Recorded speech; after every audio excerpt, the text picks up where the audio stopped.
Irish or not, are on this track. The Irish Hills of Michigan, the backdrop for a Father's Day weekend of racing. Forget about a tie. The dads in this field are banking on a win.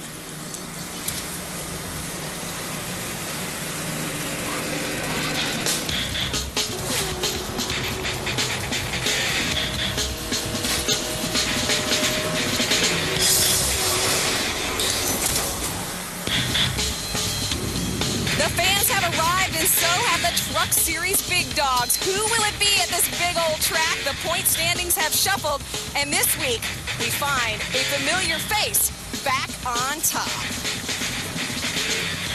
The University of Michigan Football Stadium is known simply as the Big House. Brooklyn, Michigan, located about 35 miles away, has its own big house. It's truck racing at Michigan International Speedway, and you are about to be set up. Hello, everyone. I'm Chris Devoto. Welcome to the setup, a monumental weekend of racing. The trucks sharing the schedule with the Cup Series, and that means a pressure to perform in the Midwest. And speaking of the Midwest, we know a lot of you out there are battling the floods. A lot of our Truck Series drivers, as well as most of our broadcast crew from the Midwest area originally, our thoughts are definitely with you. Let's begin by taking a look at today's headlines. And a familiar face also on the pole, Mike Skinner with his 44th career pole. He will lead our field to green. And we mentioned our new points leader, Ron Hornaday. Well, he had some trouble in practice. Hornaday had to make an engine change. He will go to the back of the field. And in a third nugget, Jack Roush, NASCAR team owner, not only is he an owner of 3 trucks in the field, he will be performing today's flyover. It's the first time Roush, who is also a pilot, will do a flyover at a NASCAR race. Let's take a look back at last week. Heading into Texas, we were on the heels of 3 first-time winners. So would it be a 4th at the Great American Speedway, or would a series veteran finally lasso that giant track? Let's take a look back at last week in Texas. Justin Marks brings the field to the green flag. We're underway in Texas. Justin Marks has dropped back to the 3rd spot. Ron Hornaday takes over the point. Kyle Busch on the move, and get this, guys, still not satisfied with the truck. This guy is a perfectionist. Top speed also came from Pocono, and he slides and is going to hit the pit wall. He was able to save it coming out of the grass in the infield. Crawford has a lot of damage to that truck. Tough break for Scott Speed, but an even worse break for Rick Crawford. Scott Speed looking to the inside. He dropped Speed into the wall. Scott Speed into the wall hard. Lindy said, "Boy, we didn't need another restart." The green flag back in the air. Hornaday, Kyle Busch, 1 and 2. 2 laps to go. Ron Hornaday will win his 35th NASCAR Craftsman Truck Series race. That's the most excited I've heard him at the end of a race. I mean, he's screaming, "Yahoo, we won Texas." He's wanted to win here so bad. What a piece of crap. But we fixed it, made the most of it. Ron Hornaday on top of the point standings once again. And in that race a week ago, Hornaday led 140 laps, picking up his 2nd victory of the year. Qualified 9th earlier today, but an engine change yesterday means you start at the back. What's your biggest concern, Ron? Just excitement. I mean, we've been back there before, speeding down pit road, so we've got a good truck. Rick Renner and the guys did a great job in the Campbell Chevrolet, so we'll see what we got. I didn't get much time on the track yesterday. We're just going off all of Jack's notes, and Jack's pretty good, so got a little more downforce than he's got, so hopefully in 25 laps we got a truck that's going to run up front. 45-point lead over 2nd place Matt Craftsman in the standings, entering the race today. Krista? All right, thanks, Adam. And while Hornaday was whooping it up in victory lane, Kyle Busch was packing up his black hat and heading back to Pocono. 3 races in 3 states. And who would have guessed that his runner-up finish in Texas would be his best finish of the weekend? The 53-52, so I don't think he's going to be totally disappointed, but he's definitely not going to be just ecstatic about that effort. We'll figure something out tomorrow, hopefully, and get better.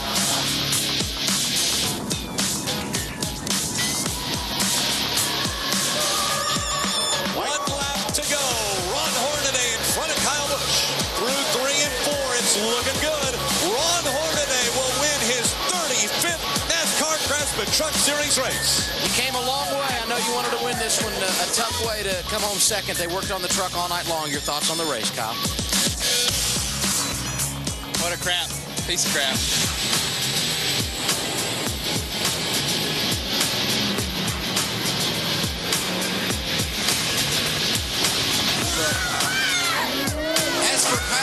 itself is damaged on the right side this time, but it's pretty straight, and it's been running fairly decent for him. He's been very quiet on the radio up until just then, making his way back toward the front.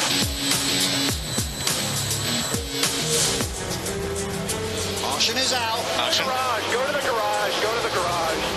He was trying to squeeze in a spot that wasn't there, and then Murray didn't give him any room. He is the championship leader. Kyle Busch finished second in the truck race in Texas on Friday. Struggled a little bit Saturday night in the Nationwide Series and has trouble here in Pocono. And talk about frequent flyer miles. Look at the travels of Kyle Busch. As we said, 3 races in 3 states. That had never been done. Traveling some 4,700 miles in the air, plus the miles on the track. Let's go ahead and check in with someone else in our field today. And Ray Dunlap, I think you've got a contender with you. I absolutely do, Chris. And while Kyle Busch was traveling all around the country last weekend, this guy has been traveling up through the point standings from 11th to 6th in the last couple of weeks. Looks like the team has really come together well, Jack. It has. I can't thank Kevin and Delaney enough, and Ernie and all my guys, and everybody at KHI. They're building us great trucks, and I'm getting the feel for this coal mine stuff. I've not done it a lot. Of course, this has been doing it pretty consistently this year, but we're just getting together. We're getting tighter and tighter, and getting the boxes getting smaller and smaller. And I know one of these days we're going to get one of these wins. But first thing I want to do is I want to wish both my dads happy Father's Day tomorrow, and hope they're watching and seeing this. And maybe we can put it together today, Ray, and win in Michigan. That'd be cool. That would be very cool. And they got the great camouflage paint scheme today. Jack Sprague rolls off second. He has never led a lap here at Michigan International Speedway.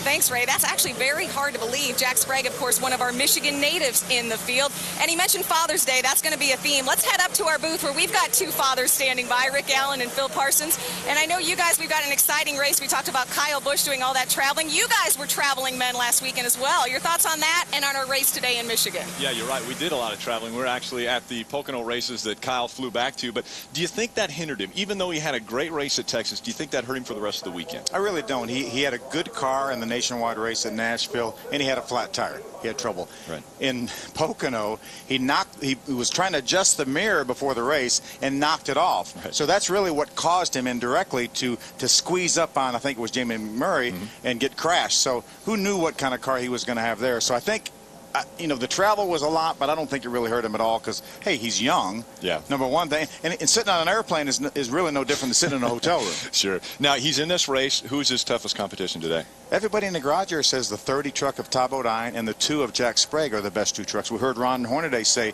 they were going to look at a lot of Jack's notes because they had such a good truck. So those are the 2 guys that most of the talk in the garage area is about.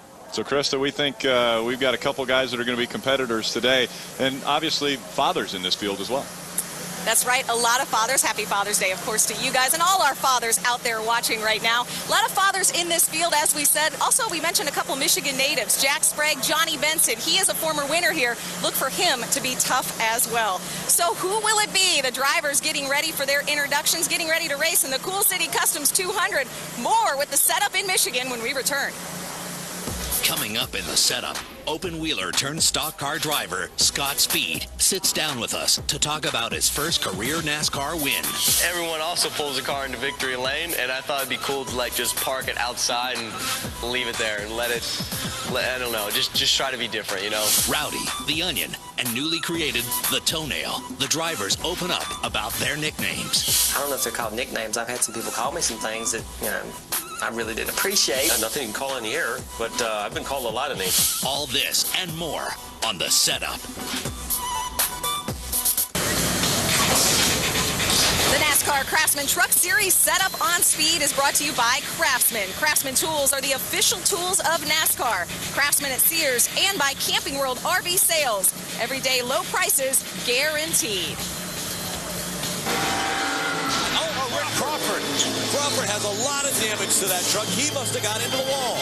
Tough break for Scott Speed, but an even worse break for Rick Crawford. Rick tries to maintain a position on the lead lap and at the same time get this truck back in a condition where he can race. Rick Crawford, our points leader coming into this race. A difficult situation for him now. Rick Crawford took a major hit in this week's Ford point standings, dropping from the top spot down to a tie for 5th. David Starr also loses a couple of spots. The big gainers this week, McCumbee, Benson, and new leader, Ron Hornaday. Despite his drop, Rick Crawford still solidly in the standings, and that's a good thing because he's the only Ford driver in the top 10. But this is a great place to turn things around. In fact, this is a Ford track. The Blue Oval boys have more Truck Series wins here than any other make. And last year, this was the place where one Ford driver really turned his season around. Coming out of turn number 4, Quapple will win at Michigan. Quapple will win his second race at Memphis. Look at that trophy. Yeah, about that. Holy cow, it's heavy.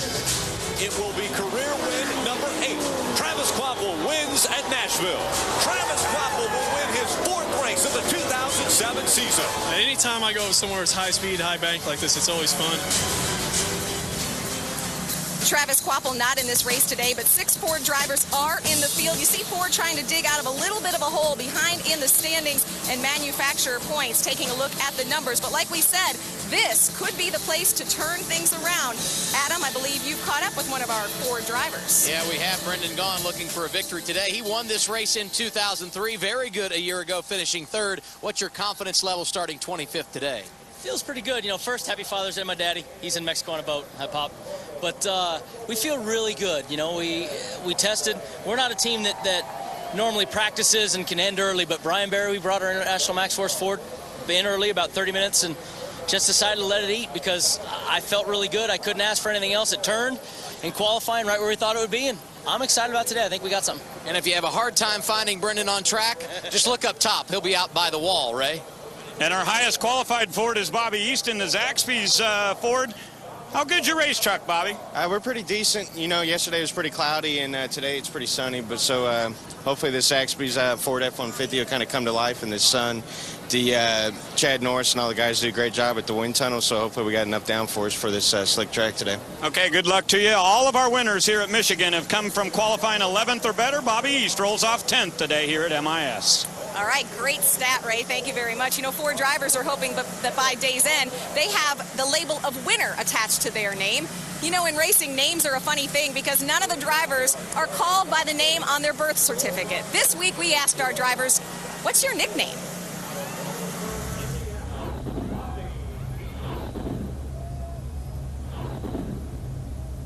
I don't know if they're called nicknames. I've had some people call me some things that, you know, I really did appreciate. There's LJ, JB. My family, mostly aunts and uncles, would call me Speed Racer. One of my best friends, Jeff Talby, has always called me Fatty Martuzza. Pretty much Onion is it. Speedy Gonzalez kind of stuck there for a little while. A real good friend of my brother's, and he called me Heavy D one day, and I kind of stuck.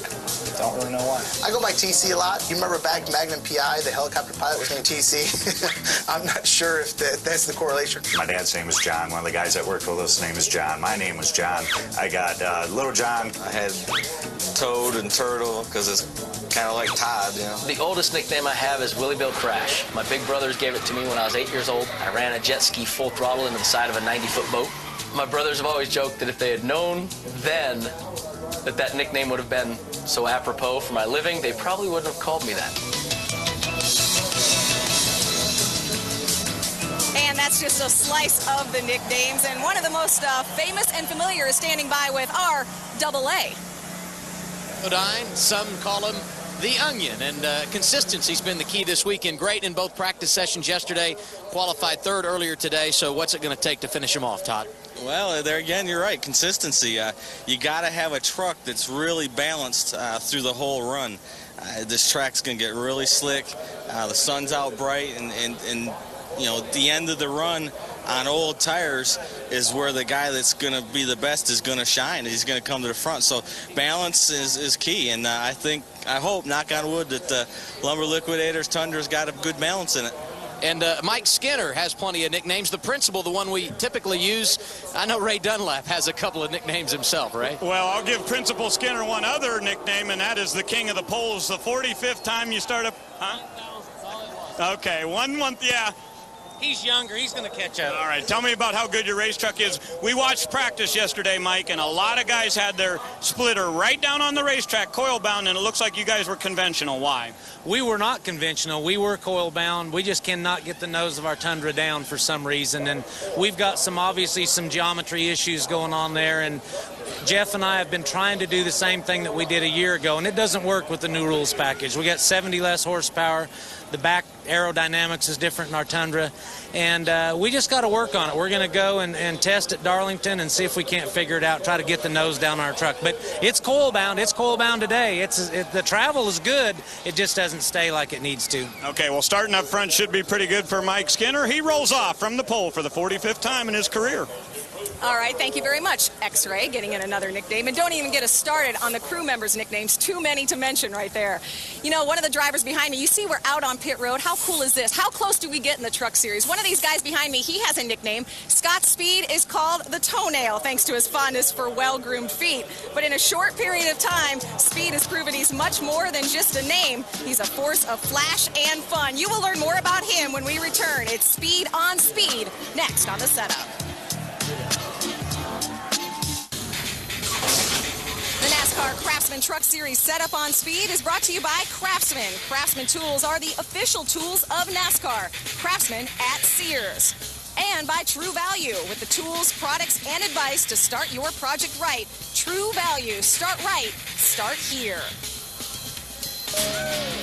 Tons of fans were treated to an up-close and personal autograph session with the Truck Series drivers yesterday. Speed and the track opened up the Truck Series garage to 500 fans. 500 fans came by the stage today. First 500 got a garage pass, get to come in here, check out the crews working, and also hopefully get some autographs.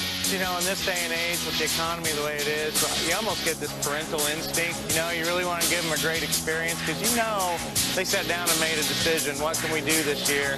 And 100,000 plus fans still decided to make it out here. So we're going to keep investing in the facility, doing things like this, working with Speed and NASCAR, and giving back to the fans. One of those drivers was walking through the garage yesterday in sequin jeans. Before he won at Dover, he got a pedicure. We're talking about Scott Speed. In fact, some of the series veterans are now wondering if maybe they should get their toes done. Jack Sprague said he would paint his toes pink if it meant a win. Scott Speed, a former Formula One driver, certainly used to racing in a different world. Now he has brought his world, complete with a different look and feel, to the Truck Series. Americans have always had an allure for European motorsports. The exotic locations, cars, and even languages. At age 19, Scott Speed crossed the pond and crossed over in culture. The first year I went to Europe, especially in England, I hated it. I thought it was ridiculous. I mean, washing dishes with one faucet having cold and one faucet with hot, I mean, it just seemed ridiculous, and I hated every minute of it. It's not America. It's not easy. You know, everything closes on Sunday. You can't go to one store and get everything you want. You have to work for it. By the last year I was over there, I mean, I absolutely loved it. After a 7-year racing education in Europe, Speed not only took away a degree in Formula One, but also an outrageous sense in fashion. I remember Jay Fry called me up and said, "Hey, Slugger, I got this Scott Speed kid I want you to meet and want you to help me out with him." So we went to lunch, and, you know, Jay and Scott walked in, and it was like, wow, this is different. I think obviously I'm quite a bit different than in the way I look and the way I dress and present myself than most people here. I think once people get to know me, they realize that it's just a piece of my personality that I take differently. The older drivers like Johnny and Mike and Jack Sprague and Hornaday, they all like it because, to me, it's a breath of fresh air for them. Johnny told me the other day he loves the type of teammate he's been so far. He'll jump out of the truck in between practices, run down to Mike or run down to Johnny, tell him what we're dealing with and what we feel, and they tell him the same, and then as a team we can work on making our whole group better. The transition from open wheel to stock car is a classic struggle, but Speed is humble in his progression. You know, my biggest thing is I can get in a truck that is set up right and fast, and I can drive it fast. But to know what the car's doing and to know what it should be doing is two different things. And to be able to translate that to the crew chief is probably my biggest hurdle that I'm going to have to overcome. The racing itself is also quite different. I mean, still to this day, going around the outside of someone just don't make sense to me. Like, I literally have to go in the corner and be like, all right, how do I do this? I got to... All right, okay, now we're on the outside. Okay, now all of a sudden the corner looks kind of different. You know, now I got a better run coming out. It's just completely backwards. And that as well takes a bit of time. I've really been impressed with Scott Speed. I think there was a big question mark by his name when he came into the stock car world. Everybody was wondering, okay, what's he going to do? The thing I like about Scott is that, you know, every track he's been to so far this year, he's never seen it. never tested on it. And generally, a rule of thumb with Scott is usually by lap 5 he's up to speed. And you can't buy talent like that. It's got to be natural. He's got it. No pressure. That's got to be a very calming voice from Slugger Labby saying, easy. Coming into this, I never knew what, was going to be possible. But it wasn't until maybe, the last 3 weeks that I really thought, you know what? The way I'm learning, what I can see and feel, I think that I'm going to be able to do this. Scott Speed coming out of turn number 4. He'll win at the Monster Mile. Yeah, baby. Speed gave Red Bull its first NASCAR win. Not short on self-expression, he celebrated with style. Certainly, I'm actually having a great time being so different, and I definitely have never had the intentions of ever doing a burnout. Everyone does a burnout. Everyone also pulls a car into victory lane, and I thought it'd be cool to just park it outside and leave it there and I don't know, just try to be different, mix it up a little bit, have some fun. Personality, no problem for Scott Speed, and the racing part of it, pretty good as well. Second top 5 start in the last 3 races. What's the key in the race today? I don't know. I think management of the tires and of the setup. I mean, we haven't ran out here so hot yet since we've been here, so I imagine it might throw a curveball to some guys. I think we're already a little bit tight, so maybe if I predict, rub the crystal ball, I think we might be pretty good. All right, and one thing he has, Ray, is track position. Scott Speed rolling 5th this afternoon at Michigan. And, Adam, there's another rookie that has good track position to start off with. That is Justin Marks, and you roll off 7th today. Is your truck good enough to win here at Michigan? Yeah, absolutely. I think it's good enough to win this race. We were awesome in practice. We were good in the race run, and just handling the way I wanted to. This weekend's Father's Day. I want to say hi to my dad. I want to say hi to my grandfather, Albert Wyrick, and I underwent some surgery about a month ago, just thinking about him, and I'm going to try to win him a race this weekend. But very happy with the way the truck's handled, and just looking forward to today. Okay, he was on the pole last week, and today he rolls his Crocs Toyota off in 7th position. All right, thanks, Ray. Racing for his grandpa. Colin Brown is racing for his sponsor. He's carrying a sticker for Conway Freight, based in nearby Ann Arbor, celebrating its 25th anniversary. We'll wrap up the setup when we return to Michigan.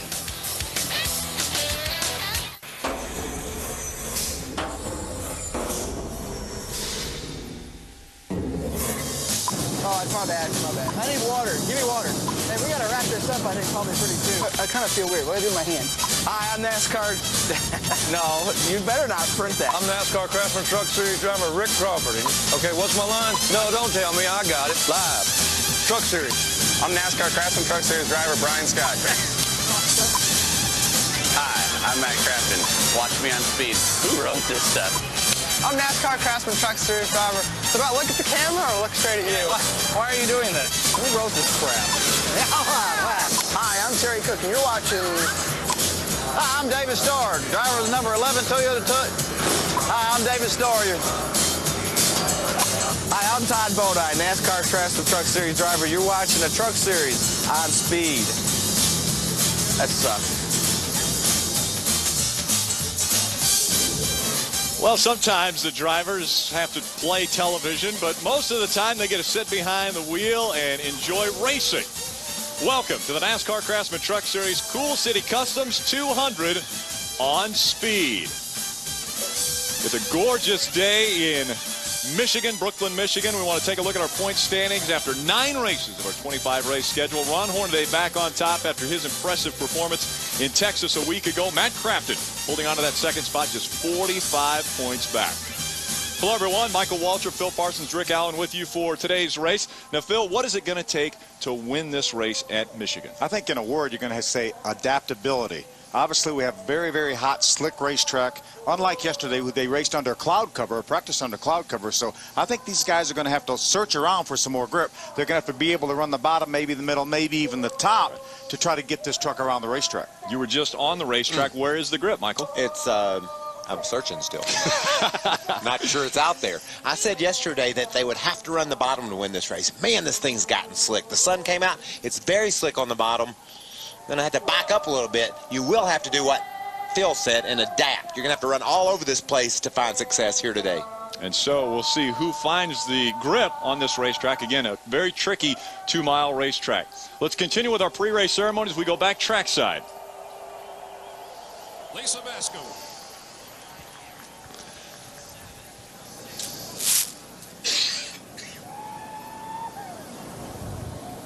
And now for the presentation of our nation's colors, the Military Honors Unit of the Michigan Army National Guard, Lansing, Michigan. And here to deliver the invocation from Motor Racing Outreach, Monty Self. Dear God, we thank you for this beautiful weather. We thank you for the opportunities and the freedom to enjoy this event today. We ask that you bless each armed services member, civil service member in our country and abroad that keep us safe and free. Father, we ask today that you protect each driver, crew member, safety crew member, and fan with blessings of safety today. Father, we acknowledge you here today, and we thank you for grace and mercy and the blessings of life. Amen. And now for our national anthem, please welcome from Grand Rapids, Michigan, Mike Quick. Oh, say, can you see by the dawn's early light what so proudly we hailed at the twilight's last gleaming, whose broad stripes and bright stars through the perilous fight o'er the ramparts we watched were so gallantly streaming, and the rocket's red glare, the bombs bursting in air, gave proof to the night that our flag was still there.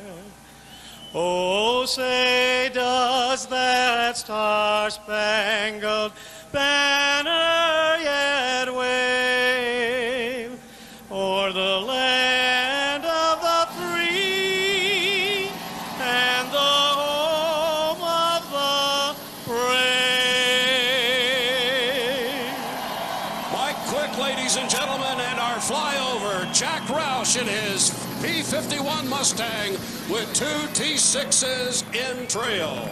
The cat in the hat, a very spectacular view there as he flew over the top of Michigan International Speedway. And in all of the racing he's been involved with, this is the first flyover he's ever done for NASCAR. I got lucky and got to make a flyover my house one day with Jack in that P-51. That's a great ride. Very cool. So pre-race activities continue. We'll be back with more for Michigan.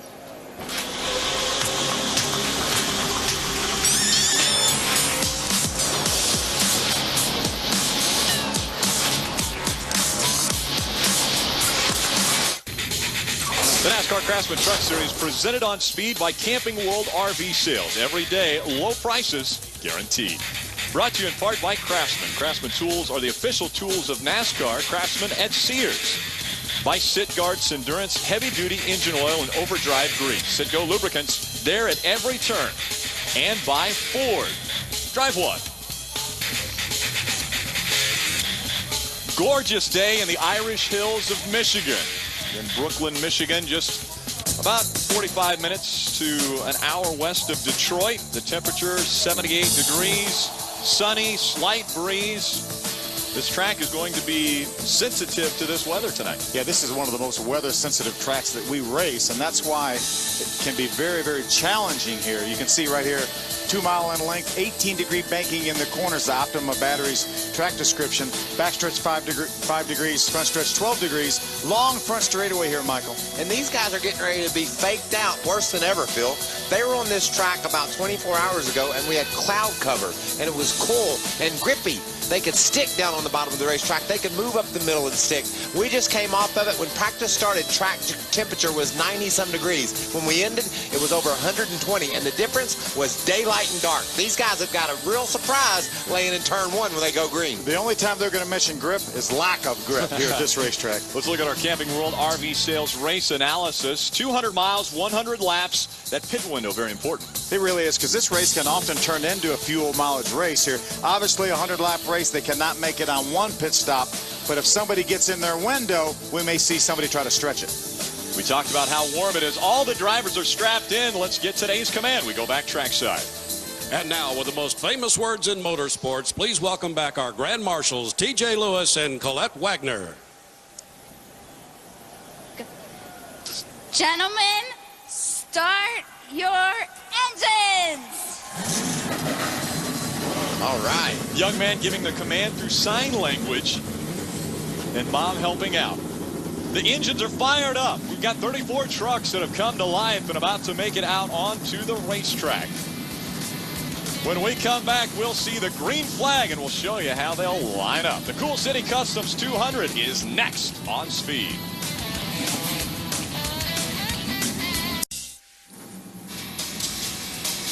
Welcome back to the Cool City Customs 200. Trucks still waiting to roll out onto the racetrack. And as they roll out onto the racetrack, let's roll into our starting grid.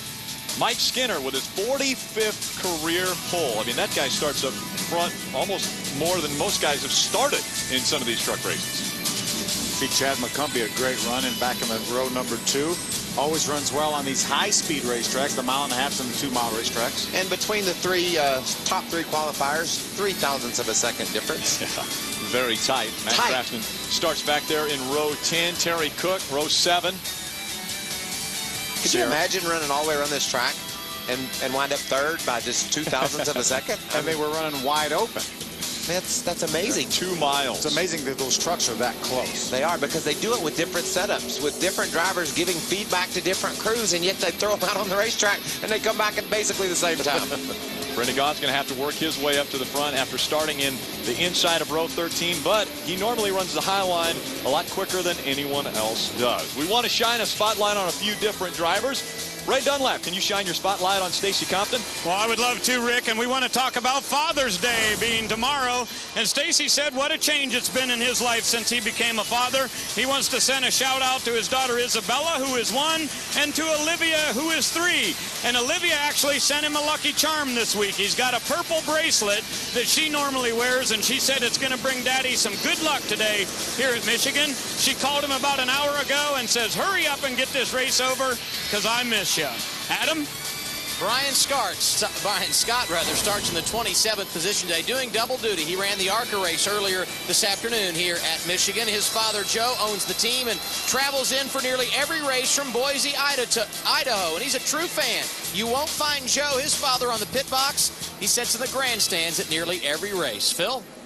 Adam, I want to take a look at John Wood. He's a third-generation Wood brothers driver. His grandfather, Glenn, won so many races here in this 21, made it famous. His father, Eddie, will be up on top of the grandstands watching. They're going to carry the Air Force colors. The Wood brothers have won 11 Sprint Cup races here at Michigan to lead all teams at Michigan. John's coming off a great top 10 finish last week in Texas, and he will start from the 15th position. He wants to wish his dad, Eddie, a happy Father's Day. Rick, Mikey. How about Mikey? I got Johnny Benson I want to shine a light on. Phil, he's from the Grand Rapids, Michigan area. Won 2 years ago. Held off Mark Martin late in the going. How many guys can say that? Phil, when we were kids growing up, the famous Johnny Benson winning short tracks all over Michigan, it wasn't this one. It was his dad. Johnny was a legend in this area. And I'd like to take this moment to wish my personal happy Father's Day to all the dads out there watching. Very good. We're going to ride along with a few different trucks tonight. One of those being the 6 of Colin Brown. He will start in the 19th spot tonight, so he will carry our Ford Drive 1 onboard camera as we watch him try to move through the pack. We're also going to ride along with the Onion, the Lumber Liquidator's onboard camera. Todd Bodine, that 30 truck, qualified in the 3rd position. A lot of talk in the garage area that this is one of the best 2 or 3 trucks in the field. Look for Todd to stay up front. There's Ron Hornaday. We watched him in Texas drive a perfect race at the end to hold off Kyle Busch and win that race in Texas. He's focused, concentrating on what he's got to do right now, and look for him to be strong today. Good view of Terry Cook piloting this Weiler Toyota Tundra, and he will have a bird's eye view of what's going on when he starts 14th in this pack. Let's go back down trackside to Ray Dunlap.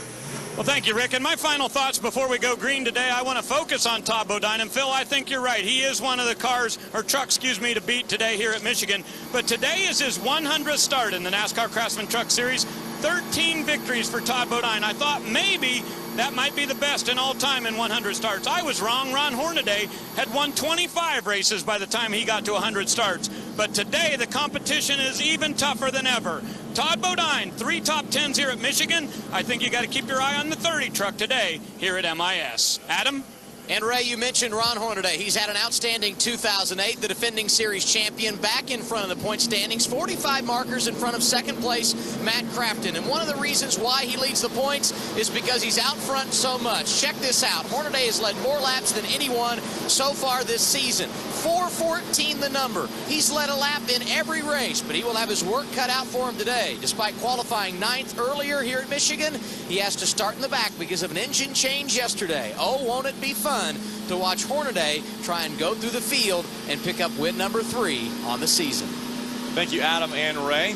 Now, what do you guys think about, say, a young driver like Chad McCumbee starting up there in the top 5? Well, you know, Chad really struggled in practice during our happy hour show. They weren't very good. But again, track conditions has certainly changed. He had a great runner-up finish at Charlotte just a few races ago. Got a great qualifying run here in 4th, but we'll have to see if that Malcolm Construction Chevrolet can stay up front. The guy that looked really good last week at Texas, qualifying up front and racing his way into contention was that 9 truck of Justin Marks. Look for him to have a strong, another young guy that could have a strong run. There's that truck you see on the right side of your screen, number 9, the Crocs Toyota. Justin's very confident after what he's accomplished lately. Look for this guy to maybe sneak up there and grab a win today too, Phil. A lot of experience in ARCA Remax series here in the past. So Justin Marks is really learning. He's learning this year, but he's gaining and he's getting better and better each week. The guy that took that learning and gaining on it to a new level was Scott Speed at Dover. We thought he had the potential of getting up there and making winning a race. Darn, he jumped right out there and did it. Wouldn't be surprised to see a guy like Chad McCumbee win. He's been close. Or even Justin Marks, who has a lot of experience here at Michigan, like we said, and has shown that he's making a lot of progress toward being in that victory circle.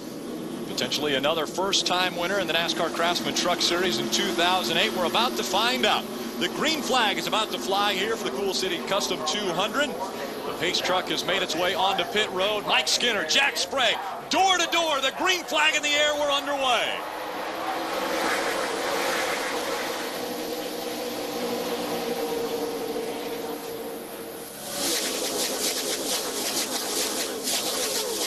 Jack is hung on the right side of Skinner. Whoa, look out! Skinner sideways already early on. They're both trying to catch it. Jack Sprague tries to catch it as he moves up the wall. Awesome. They're 4 wide down the backstretch. I knew that was going to get tight, Phil. You could tell those guys were just glued together, and somebody's got to get loose when that happens. I'm not sure that Jack Sprague didn't cut down a left rear tire. He has fallen all the way back to the very end. Look at that left rear tire, Mikey. This is definitely flat. He'll need to get to pit road. Left rear flat. That's what we're hearing from the crew now, and Jack Sprague's on his way in. So often when that 5 truck of Mike Skinner got up against the 2 of Jack Sprague, it actually tore the valve stem out of that left rear wheel, and that's what caused that tire to go down. Now we're seeing side-by-side racing as they're beginning to spread out just a bit here on the racetrack after the first lap. Ray, what are you hearing from Jack Sprague? Left side tires on this number 2 RVs.com truck, and the yellow is now out. So Sprague coming down pit road. The question is, did he get on pit road before the yellow came out? Do they have to go straight through, or can they stop and do the service? Ernie Cope, the crew chief, says, pull it in here. We'll put tires on it. If we have to go to the back, we will. Yeah, Ray, they're going to put left side tires on, and they should be able to get back out before the pace truck picks up Tom Bodine. Tom's coming off turn 4 right now. He will have basically 3 left side tires here. You can see they're going to send him out. Todd's not yet to the start-finish line, so Jack Sprague will easily be back on the racetrack and stay on the lead lap. And he did get on pit road well before the caution flew, so that means this pit stop is free for him, basically. He's going to have fresh left side tires. Everybody basically has fresh left. Not a big advantage there. But he can go all the way around the track, catch up to the field, and not have to rely on that Aaron's lucky dog. Watch this replay. These guys are just so close together. Skinner just does an awesome job of hanging onto that truck. I can't tell you how hard it is what he did. And that tire is already flat on that 2 truck of Jack Sprague. He did a terrific job as well holding on to that RVs.com Chevrolet. Watch this truck of Skinner's. He's out of 45 degrees. He's 45 degrees sideways. Oh, by the way, and the whole field bearing down on it. That's what you call self-preservation. He knows if he doesn't save that truck right there, he's going to pay for it. Now, guys, did we see that what they're foreshadowing before the green flag even came out? They were almost rubbing door to door. That was a case where you have to sort of blame both those guys. You know, Mike certainly got loose, and Mike's responsible here for his truck, but Jack didn't give him no slack. Jack was laid right on the right side of him, and Jack knows the consequences of that. He knows Mike's could get loose if he gets there, and he did. Great crowd on hand, and they're seeing a heck of a show already in this one.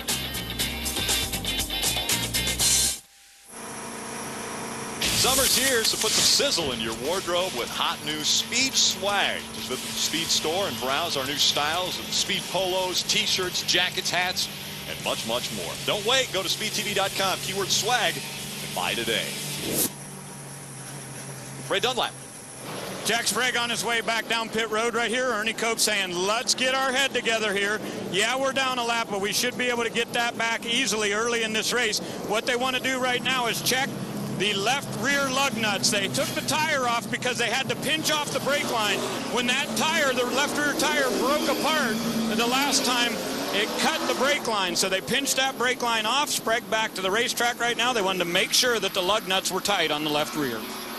You know, this is one place that pinching off that left rear brake line is probably not going to hurt that truck. It would be a lot harder to pinch off a front brake line. But watch this start here. Look how close Skinner and Jack Sprague is. Jack is really crowding Skinner right here. Yeah, and Skinner's crowding back.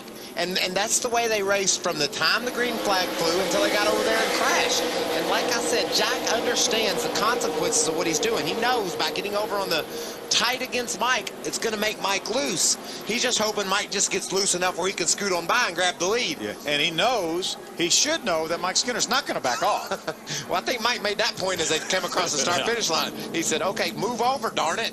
I deserve some respect. I'm on the pole by 1,000th of a second, not you. But two great saves right there. Skinner was 45 degrees sideways. Jack's left rear tire was already down right after the initial contact. Well, that's what I love about these trucks. They have a lot of side force. So when you're leaning against that air, or when you get sideways, that side just straightens you back up, helps you straighten back up. But he doesn't have any side force here, Phil. Look how tight Jack and he are as they go down into turn one. Yeah, and he's got these trucks right behind him as well. Watch, he's going to get sideways right here. That's chase that truck up the hill, and there's the contact. Todd drives right on by. That's why when the green flag comes out, it's Todd Bodine taking it first as we restart here at Michigan. See, right now, Jack Sprague doesn't need to push this issue. He just needs to stay in contact with that 30 truck. And when the caution flag comes out, he'll get the Aaron's lucky dog and be right back in contention. Here comes Scott Speed right on the back bumper of Todd Bodine. Justin Marks back behind him. Looks like there was a little bit of smoke out of that two truck right there. He's falling back, too. Looks like maybe that left rear fender's rubbing. You could see the damage done on the left rear fender when it blew out, and it's against that tire. Yeah, he doesn't want to be out there if he's getting some tire rub, and maybe even cut that tire down with the body. Remember, we talked about these guys needing to be flexible, need to be able to adapt. That 10 truck of Brendan Gaughan is one guy that's not afraid to adapt. He's not afraid to go to the top of the racetrack and try to find some grip.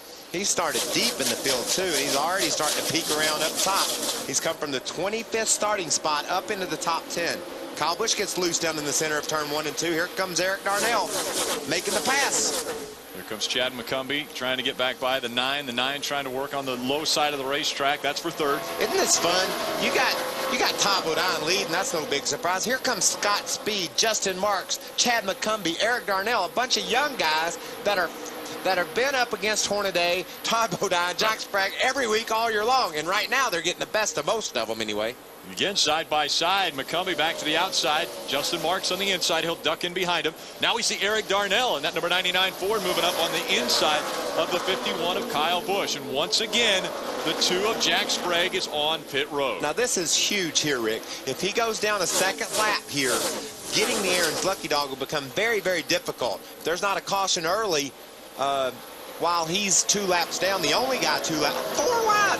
There goes Johnny Benson, my spotlight, shining bright as he races down into turn 3. Drove by 3 of those trucks. That 15 of Mark Mitchell. There's the 51 Kyle Busch and the 59 of Ted Musgrave. Now Kyle's going to fight back on the outside. He has momentum up there. Kyle Busch in practice yesterday and the day before when they were out here, they were talking about the difficult conditions of getting through 3 and 4, and for some reason he said 1 and 2 was fine, but 3 and 4 he was really very tight. Yeah, these are definitely different corners here. You have a decreasing radius exit off of turn number 2. It gets a little tight over there. And then when you enter the corner, it's a sharper entrance than it is over on going in turn 1. And then when you exit turn 4, it's an increase, or actually a decreasing radius, because you have the tire will actually extra room to move where you don't have that over there coming off 2. And this, you have to understand, you see Skinner, Terry Cook diving down to the bottom of the racetrack, and then opposite of him, up on the top, you see Matt's kind of crafting there, is kind of in the middle of the track. There's guys all over the place is the point. But what you have to understand, this is a new track to these guys with their current configuration. These trucks have less power. They're having to learn how to drive this track differently today than they did yesterday because of the extreme temperature difference and extreme horsepower difference that the trucks have this year. And you know, yesterday the track was so good, everyone said, oh, we can run wide open around here for several laps. I'll guarantee you they're not doing that now. Now, we were riding on board with Terry Cook, and we heard him get out of the throttle a little bit. The 30 of Terry Cook, or Todd Bodine, doesn't look like he's getting out of anything. Is he, Adam? And you took the words right out of my mouth, Rick. He's led all 9 laps today, and he just came on the radio and said, the truck is pretty good. I haven't lifted yet. And he does know his way to victory lane at Michigan. Todd hasn't won in a truck, but he did win his first ever NASCAR race here in 1992 in the Nationwide Series, Ray. Adam Ron Hornaday started in the rear because of that engine change, so on lap 3 they came down pit road to put fuel in his Camping World Chevrolet. The reason why? Well, we can go about 45 laps on fuel, but those extra 3 or 4 that he may have gained by filling up with fuel could be a big difference if this race were to go green all the way to the halfway point. I'll tell you, that's pretty impressive that Todd Bodine's able to run this thing wide open. He said he hasn't lifted yet. Scott Speed able to stay right with him. So obviously, if Todd's doing it, then Scott's doing it as well. I have to go inside of Todd's truck here 10 laps, 11 laps into the race. I want to hear that he isn't lifting. Yeah, we hear it. I mean, we've talked about that a lot where drivers will say, you know, I'm not lifting, I'm not lifting. They might be lifting just a little bit, though. You know, and I think in their mind they think they're not lifting because they're so close to wide open. Yeah. But you can hear the tone of that engine change. Let's listen to Todd here. Let's just listen as he charges down the back straightaway, heading for turn 3.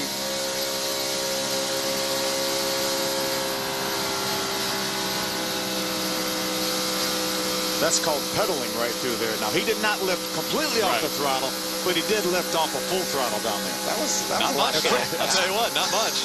That was a lot of gas, and the only thing bad about that, he looks in his mirror and Scott Speed's closing on him. Yeah. Getting closer. He's going to look to the inside. Here comes Scott Speed in that Red Bull Toyota. Scott doesn't look like he's getting through the corners as well as Todd. Same sound down there, though. Just a little bit of easing off the throttle there, but stay pretty darn close to wide open. And you saw Scott Speed. He was able to gain on Todd down the back straightaway. That's because going down these long straightaways, Phil, Todd is blocking all the air for Scott. Scott's running free of air right up onto the back of that truck of Todd Bodine's. But when he gets to the corner, that won't work. He's got to get himself a little bit of space, a little bit of cushion, so he has some air to run in turn. He may have 30% less drag when he's right up behind that 30 truck than he does when he's running by himself. Todd Bodine leading at Michigan. Scott Speed right on his back bumper.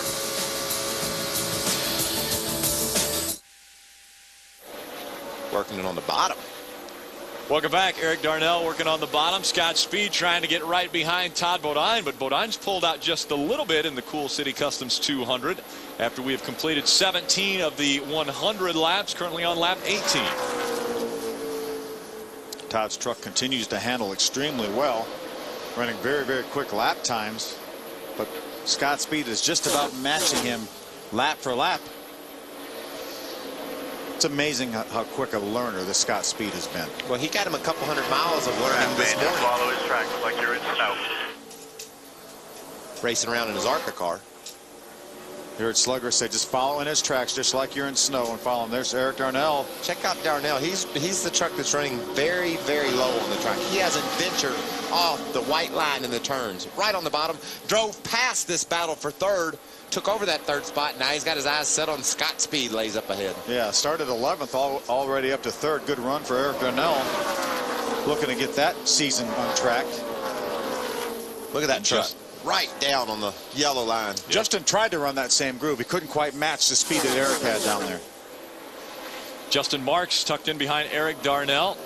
Get some young guys running up front here as we've got Bodine leading, the veteran of the group, but then it's Scott Speed, Eric Darnell, Justin Marks, Chad McCumbee are your top 5.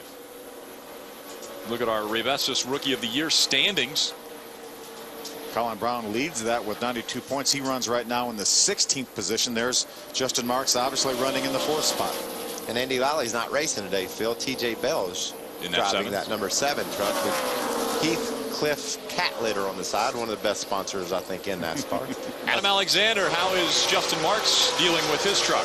I think they feel pretty good in the early going after starting in the top 5 for the second consecutive week. Of course, his first career pole coming 1 week ago at Texas when he finished in the 14th position. Tight end, the word for Justin Marks, so they plan to adjust that on the first pit stop. And, of course, Marks with ARCA experience here, trying to gain on Colin Brown in those Rookie of the Year standings that you guys showed a moment ago. 11 points behind entering today. Starting to see this field spread out just a bit. Todd Bodine has about a 0.6 of a second lead over second place, and then 5 seconds back to Eric Darnell. You can see Chad McCumbee starting to look around up there. He's wanting to try that high line in his Chevrolet. Drives up to the top of the racetrack. See Justin Marks getting a little squirrely there off 2. It's a tighter corner, like Phil said, a little bit more difficult to get off that second turn than it is this 4th turn. More of a sweeping exit here off 4. Brian Hornaday right now has already moved his way up into the top 20. There's the 6th truck of Colin Brown. That's a battle for the 15th position right there. There's Mark Mitchell, the 15 on the outside. Ron's going to run that bottom just like Eric Darnell has been doing. You see him run down in there and let off the gas and coast away. These guys have now gotten to the point on their tires, especially in traffic, where they've got to roll off the gas, maybe even lay on the brake a little bit to get that nose settled and head the other direction. Their pit window anywhere from 37 to 43 laps as we've completed 21 on lap 22. And that first one may be a little bit early because these trucks were impounded. Right. They will have had the fuel burn for qualifying plus the pace laps. Still some pretty good laps from the top 2 guys. Yeah, that look time, at this. Look at Scott Speed's going to go for the lead. Looking to the inside. Let's see if he can take away the top spot from Todd Bodine. You hear Todd roll out of the gas, and Scott drives on by. Look like that truck's hooked up. Yeah, that was a better move. I don't think Todd wanted to get down in that corner with Scott on the inside, knowing that truck on the inside is going to lose air off that rear spoiler. Nice work, Hollywood. Hit your marks, driver. Hollywood, the new nickname for Scott Speed. As we heard Slugger Labby give him a little bit of encouragement. Ever-changing nicknames for Scott Speed. Right now, Fast is one that would work for him right now. Exactly. Or, Speedy. No. I don't Mikey. Speedy. Yeah, we could go that direction. There goes Ron Hornaday with some drafting help from John Wood. Those 2 trucks teamed up to drive around the 59 of Ted Musgrave. That moved Hornaday up to the 12th spot after starting last. John Wood's going to try to pull through as well. It's going to be more difficult for John to make that pass, Phil, because he don't have anybody pushing him. He lost all of his aerodynamic drafting help when Ron pulled back up in front of Ted coming down the front straightaway. Yeah, he sure helped Hornaday, but didn't left nothing for himself there. Hornaday continues to run the bottom of the racetrack. You see his left side's right down on that yellow line. There's Colin Brown right there. Colin being shown in the 15th spot right there. John Wood, that Air Force Ford right in front of him, is in 14. You got your fans on, Colin? 10-4. Mike Bean wanting to know if Colin has his fans on. Let's see, Colin, he's going to try to go. You see how much he was out of the throttle there and still going to make up ground on that 21 truck. Now he wants to, I'd like to see him push up and behind. He should have pulled up and behind that 21 truck. Maybe give him a shove past the 59 of Musgrave, but elected not to do that. John then pulls up in front of the 15 of Mark Mitchell, gets the drafting help from behind, and they leave the 6 behind. Mark Mitchell, you just mentioned, he's running an extremely high line around this racetrack. Maybe a little too high at one point in time. Take a look, just a couple laps ago. Let's take a look at what happened. These guys are battling. See the 10 of Brendan Gaughan and the 46 of Regan Smith have joined that battle. Check out Mark Mitchell. He's down low underneath John Wood. Want to get loose up under a truck. We've talked about that. He sure does. He has to chase that truck up the hill. That allows Colin to drive back by on the inside. No wonder he decided he'd go up top. Didn't feel good down on the bottom. 3 wide for a moment. Don't want to have anybody take the air off my spoiler when I'm down low, so I think I'll just run up here on the wall. So Scott Speed has taken over the top spot. It's been Todd Bodine and Scott Speed all race since the drop of the green flag. Tomorrow, NASCAR Race Day marches into Michigan with the race to the chase heating up. Don't miss the only pre-race show that tells it like it is. NASCAR Race Day built by the Home Depot live tomorrow morning, 10:30 Eastern. Great infield here at Michigan International Speedway. A lot of fans still up on their RVs. And great fans in the grandstands here as well. Great crowd today. There isn't any more room in the infield, and the whole front straightaway is packed with fans coming out to see these trucks mix it up. Todd Bodine will not let Scott Speed get away from him. Todd's adjusted his line a little bit, Phil. He's running a little lower in the corner than Scott now, and actually the last couple of laps has been faster than Scott Speed. He's trying to adapt to this racetrack. Obviously, so much more heat in this racetrack than we saw yesterday, and that's what we talked about at the very beginning of the show, adaptability, and Todd's trying to do that right now. You see, obviously, right there, our last lap, Todd almost a mile an hour faster than Scott Speed. He went lower in turns 1 and 3 and 4 than Scott. Now he's running up on the high side of him in 1 and 2. So that's what I like about this track. You don't have to run the bottom or the top. You can run both. You can run high on one end, low in the other. You can run through the middle. There's just options every time you get to a corner. Somebody's running in your line, pick you another one. It'll work. He's closing in on the back bumper of Scott Speed. Eric Darnell and Johnny Benson continue to battle on the racetrack. Eric Darnell's got the 3rd spot. Johnny Benson running in the 4th position. Just behind him is Justin Marks. Adam, what's going on with JB? And you guys talking about Johnny Benson, a guy who's been very, very successful here today. Started 8, dropped back outside the top 10, but has rallied up to the 4th position. JB driving the same truck he was successful with last week at Texas. In fact, when they brought it here, they had made very few changes after the race at Texas. It was so good late in the race a week ago, and it appears JB is in contention for win number 2 in his home state of Michigan here today.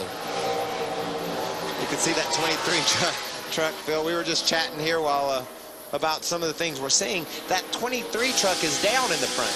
We've documented Ron Hornaday's truck isn't, and they're running the same setup. Mike Skinner in the 5 truck. Mike Skinner's truck. Excuse me. That's why I didn't mean Hornaday. I meant Skinner. What a big run the 15 of Mark Mitchell had on the 33 of Ron Hornaday. Is there something wrong with that truck, Ray? Well, Hornaday's truck is really, really loose, but how about him going from all the way back to 32nd up to 11th? But he said that's all he's got right now. They're going to have to tighten him up a great deal if he's going to be able to be competitive inside the top 10. He said that truck, on a scale of 1 to 10, it's a number 8 on the loose side. And we see Mark Mitchell running all the way up near the wall, and Ron Hornaday staying down toward the bottom of the racetrack. Mark's able to hold off Ron Hornaday running around the top of the racetrack. Ron's having to pedal that thing quite a lot in the corners. So we're about ready to see some of these pit stops, aren't we? We are. We saw the pit window was somewhere between 37, 38, and 42 or 43 laps. But remember, these guys have 3 laps of qualifying, basically 2 qualifying laps plus your warm-up lap. There's one of the trucks right there making his way down pit road. Donnie Leah has already been on pit road. That's Dennis Setzer right now coming down pit road in the 18 truck. They had those 3 laps of qualifying plus a couple 3 laps of pace prior to the race starting. Adam, what's going on with the 18? Well, he feels pretty good today, Michael. Solid qualifying effort. This team a week ago fell 2 laps down at Texas and rallied for an 11th place finish. Routine service coming at lap 33 for the 18. 4 tires, fuel, and a slight adjustment. More trucks beginning to make the hard left turn onto pit road. TJ Bell on the 7 has come onto pit road, as has the 59 of Ted Musgrave. Take a look at the battle for the lead, though, on the left side. It's Todd Bodine looking to the inside of Scott Speed once again. Is he going to get by him? It looks like he's got the momentum this time. Todd had a good run coming off turn number 2 there. He was able to get through the center of the corner a little bit better. Todd's going to drive right down to the white line. Scott's going to stay in the middle of the racetrack. Adam Alexander. Here comes Matt Craftsman in, pulling to a stop in his pit stall. Started 20th, worked his way to 10th in the running order, but then the truck went free. They will make an adjustment. 4 tires and fuel for him. This stop coming at lap 34. Brendan Gaughan on the pit lane as well. Stacey Compton also on pit road now in the number 4. So we're seeing some different trucks using different pit strategy coming in a little bit earlier. Ray Dunlap. Well, Rick, so far that purple necklace hasn't helped Stacey Compton at all. He said his truck is absolutely the loosest he has ever driven anything. He said, tighten me up the very best you can. They dropped the track bar 4 rounds. That should help. Adam? And an adjustment for Kyle Busch. He has complained about the truck being tight in the early going. You see the 51 coming in on lap 35. They will make an adjustment, trying to get the splitter down in the track. Kyle Busch away following his pit stop. And also coming down pit road will be the 14 of Rick Crawford. We all know the heartache he had last week at Texas. Came in the point leader, but an accident, a 21st place finish, dropped him 71 points out of the lead. Here, a 4-tire stop for Crawford, and now the leader, Scott Speed, coming on to pit lane. A very successful debut for him here at Michigan. Going to be a 4-tire stop. After he took the lead from Todd Bodine, they asked him about the truck. He said it's good. No changes as of now. He will pull away. And as Scott Speed pulls away, here's Eric Darnell, one of those Roush Fenway trucks we expect to be good today. Darnell has had quite a run. Started 11th, quickly went to the top 5. 4 tires and fuel for him. His first stop at lap 36. Ray Dunlap. Down on the track bar for Mike Skinner's Toyota Tundra. He's also loose throughout the course of the center. It'll be a 4-tire stop. Skinner said, I need a little bit help through the center, but maybe even a little bit more getting off of the corner. Adam? Loose was the call for Todd Bodine, the leader. He's going to get 4 tires and fuel here on his stop at lap 37. Justin Marks, his teammate, in as well.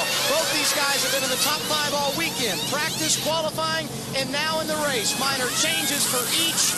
And the stop for Bodine, a good one. He's away. Solid work for the guys under green in the 30 camp. And there you see his teammate, Justin Marks. He had a 14th place finish after a pole last week. 4 tires for him on his first stop, Ray. The adjustments on the Conway truck are a half a pound out of both front tires for Colin Brown. And remember, today, Conway has 400 people here watching for hospitality because it's the 25th anniversary of that great company. Adam? Solid run early for Johnny Benson. He worked his way into the top 5, stayed out when other guys pitted. He does lead a lap, and now he comes to pit road for 4 tires and fuel. And a good sign for the 06 winner here at Michigan. Great fuel mileage on this first run. So many times that comes into play. No changes for Benson. The 23 truck down and away at lap 38. Great work down there, Ray and Adam, giving us all the green flag pit stops. The 60 was being scored as the leader, Terry Cook. He's heading to pit road, Rick. Sounds like another one on his way to pit road. We saw the 51 of Kyle Busch go by him. Putting him back on the lead lap. You can see Terry Cook's got against that safer barrier at some point. Phil, he's got a little high. Ray Dunlap, here comes the, well, former leader. Well, we've been saying loose in the center, and that's pretty much what we've heard from every driver. Terry Cook said they want just 1 round down on the track bar. Now, you'll notice there is just a little bit of damage on the right side of his Weiler Tundra. He just barely scraped the wall on lap number 10. Yeah, and guess who's leading? And guess who's led every race this year? Ron Hornaday. Ron Hornaday from last to first. How about gets that? the lead. Now he'll come to pit road, I think, Phil. You can't hardly afford to run too long on those old tires. He's liable to mess around and get lapped as fast as Scott Speed and Todd Bodine are right now. You can't afford to mess around. As soon as he got those 5 points for leading the race, he brought it to pit road. 4,500, they said, so he's got to make sure he's at pit road speed when he gets to that commitment line. 4 tires and fuel. 4 tires and fuel. Make sure you pack it good. Ray Dunlap, here he comes. Talking about getting all the fuel you possibly can in for Ron Hornaday. That is 10 consecutive races that he's led. Here comes that Camping World Chevrolet. And remember, I told you they had topped off on lap number 4. They'll get all the fuel in that they can. Tim Sanders is changing the front tires this week in replace of Gary, who sprained his ankle last week. Sanders with lots of experience in this series. Everything going smoothly. No problems there. They'll get the tires on. 4 tires and gas. Hornaday back to the racetrack. All the way, it's all yours. Good pit work by the Camping World RV guys. The 12 of Mario Goslin now has inherited the lead. First time he's ever run a Craftsman Truck Series race. Yep, Mario Goslin, more known for his ARCA REMAX Series races. Fields a couple cars in the ARCA REMAX Series. Won a lot of Hooters races in his day. Phil, good short track racer. Right now he's leading the race, but he's got company. Scott Speed is trying to take the lead from Mario Goslin right here. Takes it away Todd from Bodine right there behind Scott Speed. These guys have been together since the drop of the green flag. Yeah, when we went to when the pit stop started, Todd was leading Scott. He just passed him just prior to pit stops. Had a 10 or 15 truck length lead, Scott did, when Todd returned to the track. That shows you. Todd ran a couple extra laps on those old tires, and Scott was able to grab the lead, but Todd's closing in now. So back out front of the field, it's Scott Speed, Todd Bodine. Chet Chapman was running up there in the top 5 for a while, as well as Johnny Benson.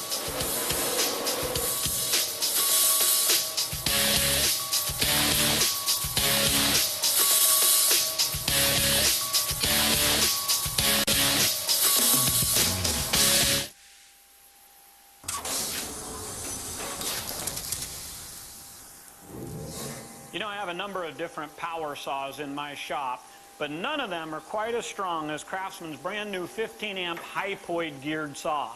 Now, this is different than a traditional worm gear. It's all packed on the inside. You never need to worry about what happens in there. But what this thing does is provides a lot more torque and reduces vibration on the saw.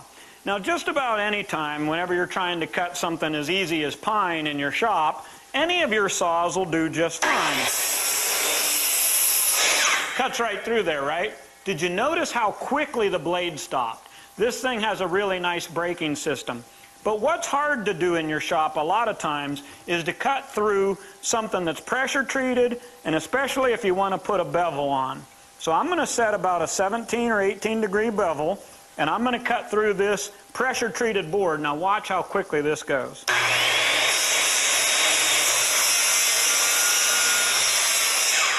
No kickback, no vibration. The hypoid saw gets the job done every time.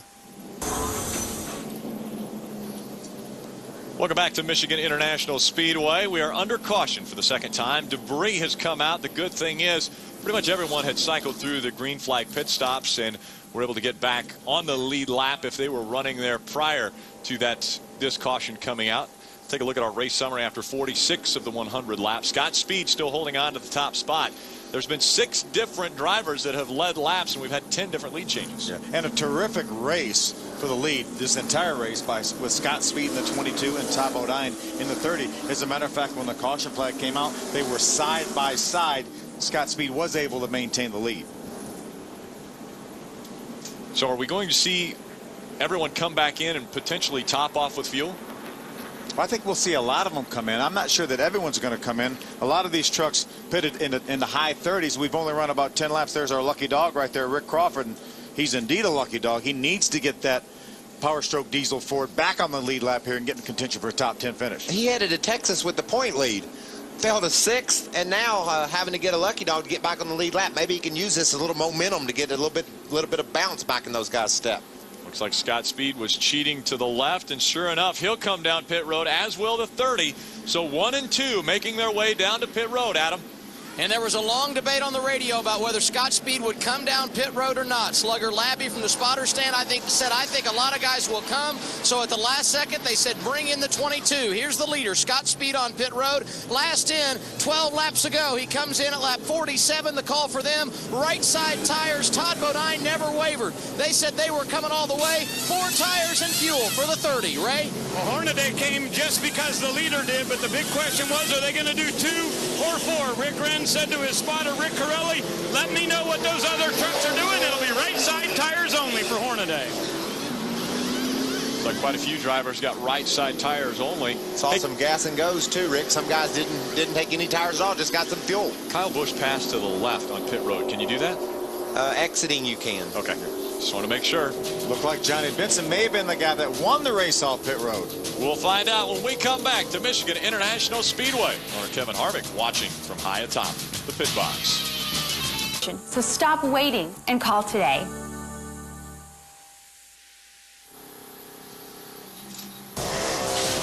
Friday on Speed, the rough and tough NASCAR Craftsman Truck Series heads to the famed Milwaukee Mile for some short track racing with attitude. Don't miss the Toyota Tundra Milwaukee 200 live Friday night, 9 Eastern. NASCAR on Speed. Be there. Again, our second caution of the afternoon has come out. It was debris on the racetrack that brought out this caution, and now on pit road. Once again, the 88 looks as though they're going to pull a tear off the windshield and top it off with fuel. They send him back out on the racetrack. Adam Alexander. Yeah, the 88 came back down to top off with fuel, so mark it down. Lap 49 is when he came back down pit road. The 21 of John Wood did the same, and Setzer also a return trip down pit road as we are one lap shy of midway point. A couple guys topping off again at the halfway point. Could anybody go the rest of this race without getting fuel? Oh, I don't think so. With these small fuel cells, we're looking at only about 18.5 to 19 gallons, which is all they will hold. Right. And I just doubt very seriously if any of these guys can run 100 miles. Do you? I don't know. That'd be close to 6 miles per gallon, and that don't work. I don't think if we have more cautions. I think it would take a lot of cautions. Ray, what do you think? Any of these guys talking about possibly trying to go all the way? Well, the 71 just said they might give it a try. That's why they came in and topped off. A number of these guys are telling me they're getting right at 5.1 miles per gallon, which is much better than we used to get. But with this tapered spacer and the way we're running here at Michigan, they say 5.1. So do that math times 19, then divide it by a 2-mile racetrack. That'll tell you. The best I heard from everybody was about 45 to 47 laps. So you'd take a good bit of caution for you to get in that window from this point forward. Yeah, I think you're right, Wade. You're looking at 95 miles or something like that, which is 47.5 laps. And these guys would have to run 51 from the time they pitted. So that's going to be stretching it. A lot of math. I saw the wheels turning there. Johnny Benson out in front of this field. Scott Speed behind him. Terry Cook, Eric Darnell running in the top 5 with Mark Mitchell. The lap truck of David Starr jumped up in the outside line, about third in line right there. There's Mark Mitchell at 15 going way high. There's Ty Bodine right through the middle. Ron Hornaday is going to follow him. Got to watch out for Mario Goslin, that 12 truck. Tight racing now. Mark Mitchell. Todd goes to the inside. He's going to follow the 99 of Eric Darnell. The 33 of Hornaday is going to follow the 15 of Mark Mitchell. They had a truck trapped in the middle, so everybody was trying to figure out where to go. They decide 4 wide will work. Tom Bodine to the bottom of the racetrack, clears Hornaday, trying to clear Starr. Still 4 wide. Makes Could be 5 wide here if Kyle Busch is going to run on the apron. He likes it down there. No out of bounds here at this racetrack. Nice move by Ty Bodine. Gained a bunch of positions on that move. Look at that pack of trucks. All those guys desperate to gain a spot or two right now, Phil. Look at Justin Marks get real loose. They're desperate to gain spots right now because this thing strings out. Go where you need to get them. You hear the spotter. Go wherever you go. We got to get them right now. Now's the time to make some ground. That was Colin Brown's spotter. Bobby Hudson telling him, go now, go wherever you need to. Ted Musgrave, look at that truck wiggle down on the bottom of the racetrack. Trying to hang on to that thing. 3 wide now with the 15 and the 51. Those are teammates. Kyle Busch and Mark Mitchell running nose to tail now. David Starr in the 11 just on the outside of that pack. You can tell Todd's trying to, battle for the lead. You got Scott Speed on the inside of Johnny Benson with Ty Bodine, seeing how all this is going to turn out. See if Todd's going to use that draft to jump to the inside. Looks like he may try it. Try to pull up beside that 22. He's going to pull back over to get a little draft. Adam. And what's interesting about these guys running up in that lead draft, all 3 had different strategies. You see Todd Bodine going by Scott Speed. Bodine, the lone guy in that group that got 4 tires on the pit stop at lap 47. Speed, who he went by, got right sides only. And Johnny Benson, the leader, no tires. He only got fuel. So all 3 different strategies paid out for these guys. We'll see how it works out over the long haul, Ray. That was the same call for the Weiler Toyota. Number 60, Terry Cook's crew, went with fuel only as some of these other guys were getting tires. So instead of getting rights, they went fuel only. That got them track position. That puts them in the top 5. Did you see Hornaday? He drove down on the apron there, slid up almost into Scott Speed. All he could do is hang on to that truck. Very close call right there for Ron Hornaday and Scott Speed. Okay, he's going to try it again. He gained it all back in one straightaway. He must have been able to rebound his throttle a little bit quicker than Scott could. Check this out, Phil. He's going to dive bomb down to the bottom of the racetrack and just loses that front end, or else he loses the rear, has to chase it up the hill. There he goes. Scott's right there. Ooh, Ron, turn that wheel left at the last second to stay off that 22 truck. He just got with him underneath the yellow line, and the camber is off. The banking is different between the yellow line and under it.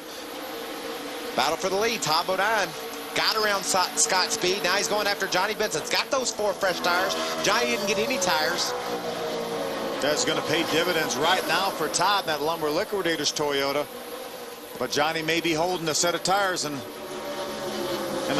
back pocket. Look at this, a little bumping almost there as Todd Bodine trying to get the side draft off of Johnny Benson. Todd Bodine did lead that lap, got the lead from Johnny Benson. Can he clear him down in turn 1? Looks like he's got a shot at it, Phil. He sure does, and that side draft is when a truck pulls over right next to the other truck to kill the other momentum of the other vehicle. Todd was able to parlay that into a little bit of a run and beat him down to turn 1. Todd Bodine has led the most laps here in Michigan. 26 total after that last lap led. There's been quite a few others out. Network. Visit NASCAR.com/foundation to learn how. Under caution once again, the third one of the day. This one coming out because Justin Marks got sideways going through turn number 2. Adam Alexander. And guys, he had lost a great deal of track position. They were one of the teams that took 4 tires on that pit stop at lap 47. That put him back in the pack. He lost it, flat spotted the tires, thus a trip down pit road. Unfortunate for them, they lose track position. The good news is he will rejoin the field on the lead lap and have a chance to come from behind here. And then there's Johnny Benson, who on track was losing some spots on that last restart. He was not saying much on the radio, so I anticipate the reason he was dropping back, that no tire stop that they had at lap 47. We'll see if perhaps the truck comes back over the course of a long run. They might consider bringing that thing to pit road, Phil. Yeah, absolutely. We don't think most of these guys are able to make it the rest of the way on fuel. We know now Justin Marks can make it on fuel. Well, and Johnny could get those 4 fresh tires, get him some gas, and be all set. It's about right where he's coming off of pit road right now when Justin Marks got sideways. And on the inside of that 11 truck, we see that happen so often. Now here come the leaders down to pit road. Make sure they have enough fuel to get to the end. Todd Bodine leads him. Scott Speed just behind him. Ron Hornaday running third. Johnny Benson, Kyle Busch, your top 5. Adam. And for Todd Bodine, it's fuel only. This is a bit of a safety valve in case we get a long green flag run. The last thing you would want to happen, not pit here and then have to pit under green later. So fuel only for Bodine. Scott Speed and the other front runners in as well. They get a tear off for Bodine and he's away. Ray. Hornaday got rights last time, so it'll be left side tires only this time. A quick pit stop is what they want to have to keep this track position amongst the other guys who came down pit road. They did not even consider taking 4 tires. Johnny Benson did come down pit road and put 4 tires on. Remember last time he did not put any tires on at all. So he will lose a tremendous amount of track position. How about Kyle Busch moving up to second as he was second in the race off of pit road. It's Todd with new touch of gray. Coverage of the NASCAR Craftsman Truck Series on Speed is brought to you by Aaron's Sales and Lease Ownership. Nobody beats Aaron's. Nobody. By Optima Batteries, the ultimate power source, and by Toyota. Moving forward. Moving forward. I tell you, somebody just moved forward. The number 7, courtesy of Aaron's, just about 2 miles. That's all. 2 miles probably gives them a chance to race back up into the top 20. TJ Bell driving that truck this weekend.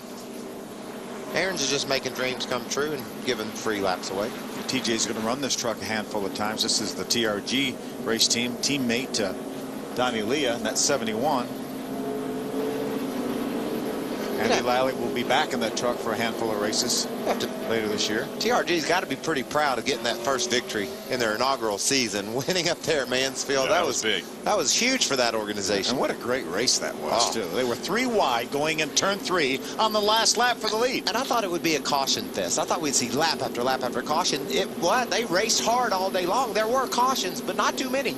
Speaking of racing hard, it's about to heat up right here. Todd Bodine just in front of Kyle Busch.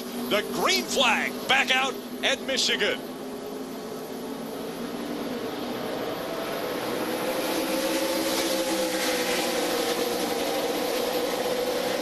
Looking to the inside. Kyle Busch trying for the lead here at Michigan. Todd's out there running wide open. He restarted this race in the lead, said, how can I lose the lead? I ran this corner wide open. Well, he might just say, well, I didn't like it back there. I'm going to drive around and get it back. Look at Skinner. Look at the run Skinner has. Look at Todd Bodine he was trying to crowd up in front of Kyle. Couldn't quite make it. Skinner clears them both. But can he move up the hill in time to take the lead off 4? He's going to do a slide job on that 51 of Kyle Busch. As did Todd Bodine. Bodine also went right in front of that 51. Looked like the 51 developed a push up there coming off turn 4. Phil couldn't get the front of that truck to turn, and both look at John Wood all the way to the bottom. They are moving all over the racetrack right now. How about that 33 truck? Ron Hornaday. Look at Todd Bodine around the outside of Skinner. He's not going to let Skinner lead more than one lap. Mike Skinner had led that lap the last time by, but that was the only time he's led, even though starting on the pole. Remember the attitude of the spotter and what we said, when they're grouped up, we got to get them. We got to get them all right now, and I think that's what you just saw on that restart. Skinner jumped up there, got him 5 points. You see Kyle with his left side completely below the white line down there in the corner. Look at this mess here. You've got Dennis Setzer, that 18 truck in the middle. There's Terry Cook, that Weiler Toyota going by on the outside. Brian Scott, the 16 Albertson's truck is with him. There's Colin Brown. He's getting past, looks like left and right. Mark Mitchell on the inside. That's the best way to describe what that was, a mess. Those guys are all on different agendas, different runs off that 4th turn, trying to get up there toward the front. Brian Scott, look at that, all the way out to the wall. And Colin Brown's going to go right by him. Yeah, a little bit too wide. It looks like he got up in the loose stuff just a little bit, and they've run it all the way to the wall, so there's not much loose stuff up there in marbles, but looks like Brian might have got into it. Todd Bodine in the middle of the racetrack. Mike Skinner looking down low as he goes through 3 and 4. That 51 truck just isn't the truck we've seen it all year, Phil. It sure isn't. But how about this 5 truck? We watched final practice yesterday. We were documenting the fact that that truck was a couple inches higher. It still is. It's still. We thought that they were not coil binding. They had a conventional setup, but truth was they were coil binding, and they just couldn't get that truck down. But right now, he's got a great race truck. And I don't understand that really well, Phil, because we saw Scott Speed right out front. His truck was right down in the front. This is a team truck to that one. You would think they would just share the notes, and his truck would automatically drop down like Scott's does, but it's not that simple. It really is, and I was talking to some of the team, and they said, you know, we came onto this coil bind situation a little bit late. We really feel as though if we're going to coil bind, and we think that's the way we're going to have to do it, then we're going to have to adjust our bodies to do that on these trucks. The 23 and the 22, their teammates have been doing that for a while. Well, and if you think about Travis Popple up here yesterday, he talked about the coil bind setup last year. He couldn't drive it. He was too loose everywhere he went. Jack Roush and those guys got together and said, we need to change. We need more downforce on this truck. We need to put drag on the truck to take advantage of the coil bind setup in the front. Travis went on to win 4 races. He said it made a world of difference. So changing the springs in the front, okay, all of a sudden now we got to change our bodies. Isn't that crazy? Well, crazy is what I would use to explain what's going on up front here. Todd Bodine trying to hold off Ron Hornaday and Mike Skinner. While all that's going on, it's time to test your Truck Series knowledge with the Aaron's Lucky Guess Trivia question. This is David Starr's 200 career NASCAR Craftsman Truck Series start. How many other drivers have at least 200 series starts? The answer when we come back to Michigan. Give me more Fridays. Well, I'll buy you 2 Mustangs and a... Welcome back. This is David Starr's 200 start. How many other drivers have at least 5 NASCAR Craftsman Truck Series starts? Anybody know? 200 NASCAR correct? That's what I meant to say. Yeah. Did you say 5 because that was the answer? I think I might have. I gave away the answer, didn't I? Yes, Man, I hate when I do that. Well, we Rick can Crawford, Jack Sprague, both with 282 starts. This is a battle for the lead. A couple of our most experienced Craftsman Truck Series drivers, and right there behind them, Mike Skinner. You know, early in the race, we had the kids up front. Now here are all the old guys coming. It's getting serious. We're getting down to the last quarter of this race. And just because these 2 guys have so much experience, really, these 3 guys, that doesn't mean we're not going to get a truck loose on the bottom and wobble up into the other one. But Ron Hornaday is able to take the lead from Todd Bodine. What happened on the first lap, Phil? We didn't even make a corner. We had a veteran get a little bit loose. Whoa, Ron Hornaday all the way down to the apron, and then he goes back up in front of Todd Bodine. Scott Speed's not wanting to join this party. Driving on the inside of Skinner off turn 4 into 1. Scott Speed to the bottom of the racetrack. Ray Dunlap, what's going on with the 5? Well, that may be an issue of the fact that they went for fuel only and no tires on this last pit stop. Now, Michael, you were talking about having to change the bodies on the car or truck. That makes a lot of sense because this is chassis number 70 that Skinner's driving, and they won with this truck back at Richmond in 2005. But I asked Mike how similar it was. He says it may as well not even be the same truck. Completely different because since they've gone to coil bind, they had to change the body on it, change all the front geometry. He said it's really like driving a completely different truck than the one we won with in 2005. Adam? Todd Bodine, fuel only at lap 60 as well, Ray, and he just came on the radio and said way too loose. A lap later, he lost the lead to Hornaday, and he's about to give up second to Scott Speed. He took 4 tires at lap 60. He loves the truck. He's gone from 8th now to the runner-up spot in the last 10 laps. He is on the move. Another guy on the move is Eric Darnell in that number 99. He is broken into the top 4. Keep an eye on that 22 truck right here. Let's see if he can get up here and do something with that 33 of Ron Hornaday. Johnny Benson's going to join this battle as well. Remember, Johnny put tires on in his last pit stop. Did fuel only the time before that. Put 4 tires on. I know that's got to make Mike Skinner want to just shake his head. How is this kid in this truck like mine driving by me and going up there and racing for the lead? I can't get my truck to do that. I've won all kinds of these races. I've won all kinds of poles. My truck isn't cooperating. Why is Scott Speed's working for him? Ron Hornaday has his mirror full of Scott Speed right now. Scott Speed looking for his 2nd win in just his 1st ever season in the NASCAR Craftsman Truck Series. Ron Hornaday in Texas continued to add to his record of wins in this series at 35. His legacy. Unbelievable what he's been able to do in the trucks. And here comes that battle for the lead. Scott Speed down on the inside. Eric Darnell, the 99, running in his tire tracks, gave him a little drafting help. Side by side going in 1. Scott Speed looks as though he's got the better handling truck until he gets loose there through 1. And here comes Eric Darnell with that 99. 22 got loose again off of 2. Scott still hasn't saved it. He's just got the gas wide open. The back end's still waving at him. See if he can clear Ron down here in turn 3. Those 2 side by side into 3. Now right now Eric Darnell's got to be loving this because he's getting a draft off of both of these trucks. He's going to use that draft off that 33 truck to get by the 22 on the outside. I thought he may wait and try to pass them both going down the front stretch. Right now content to follow that 33. Adam Alexander. Now Darnell, another one of those guys that took 4 tires on that pit stop at lap 60, Phil. And you know what? He is all about winning here at Michigan. He's a part of that Roush Fenway group that has won here 3 times in the trucks. And of course, he won an ARCA race here a year ago. And he's about to put himself in position for his 2nd career Truck Series win. And what about Johnny Benson? Also a 4-tire stop for him. A handful of laps ago, JB on the move as well. Yeah, Roush Fenway's had a lot of success. 16 wins on this racetrack between Cup, Nationwide, and Truck Series. So Eric Darnell looking to add to that. I like what Eric's doing right now, Phil. He's faster, but he watched Scott Speed struggle to complete that pass against Ron Hornaday. Got sideways, almost lost that truck. Eric's looking at Ron right now, waiting for that opening, waiting for a chance to get clear of Ron when they get to the corner. He knows he's faster. Watch him gain on him right there in the corner. To the high side. Can he make it work off 2? Is Ron going to give him room up there? He does give him room. So can Eric Darnell make the pass? It looks as though he's going to get by him.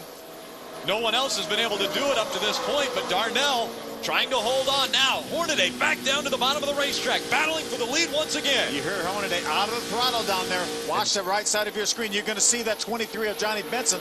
Going to take advantage of him getting out of that throttle and pass by him on the outside. So a new leader at Michigan International Speedway, Eric Darnell in the Northern Tools Ford F-150 takes it away. Johnny 21 rods, innovative technology, performance you can trust. Next month on Speed, catch the network premiere of Wrecked, Life in the Crash Lane, right with Chicago's toughest family of towers. Find out why cleaning up the mess isn't for the faint of heart. Wrecked new series premieres July 17th right here on Speed. Speaking of Speed, he's just in front of Ron Hornaday on the racetrack. The Scott version of the Speed. Exactly. He has moved up. Eric Darnell continues to lead. Johnny Benson continues to lurk back there in second with just 21 laps to go. I really like what Johnny Benson's doing. He's feeling that truck out, looking at some different lines. When he gets to the corner, wherever the 99 truck is, that's where Todd, he chooses a different line and see how his truck feels there. How about this 15 of Mark Mitchell running in front of the 51 of Kyle Busch? I don't think he's outrun him head-to-head ever. And he just drove around him. And look at the line Mark Mitchell's running. That's a veteran line he's running. Drove all the way up into the top 5 of that number 15 truck. Adam, how about that number 15 truck, Mark Mitchell? It's been a combination of a good truck and good strategy. When they came in at lap 47, they went fuel only. That got him track position. They came back in with the leaders at lap 64 tires. He restarted 17th and now is driven to the top 5. An amazing ride for this young kid who's part-time in the truck series, but we should have seen this coming. The same truck a week ago at Texas 12, his best ever finish, and he's proving the confidence has paid off here today. Let's go ahead and add him to the list, Bill, of guys that could get their first win, and it wouldn't be a surprise. Right. You know, Mark Mitchell has driven into the top 5 against the best in this series here at Michigan. How about Colin Brown right here? Just drove by that 51 truck of Kyle Busch. He moves up to the 6th spot. That's his highest running position. But how about Rick Crawford? He got the Aaron's lucky dog just a couple cautions ago. He moves by that 51 truck for the 7th spot. And Skinner, we saw him up near the lead. He's back tonight. And Todd Bodine is free-falling. He's back to 11th. Look at the close call right there that Mark Mitchell had going to the inside of Colin Brown. He was right on his back bumper, and he's going to make that pass. That's a battle for the 5th spot right there. Colin Brown wants that 5th spot. Mark Mitchell took it away from Kyle Busch, and now Colin Brown wants it. You hear him out of the throttle a little bit up on the top of the racetrack. On the left side, you see Rick Crawford and Kyle Busch. Those two running 7th and 8th on the racetrack. Then to the right side, you see the 6 of Colin Brown and the 15 of Mark Mitchell. This is a great race. These guys are battling all over the place. The lead, those guys are just sort of sorting each other out, trying to figure out who's good where. But all over the rest of the track, you see Crawford there driving up to the 7th spot after looking like his day was in the water, dead in the water, until he got that Aaron's lucky dog. Lap 50. Aaron's lucky dog. We've only run 33 laps since then, and he's now running 7th.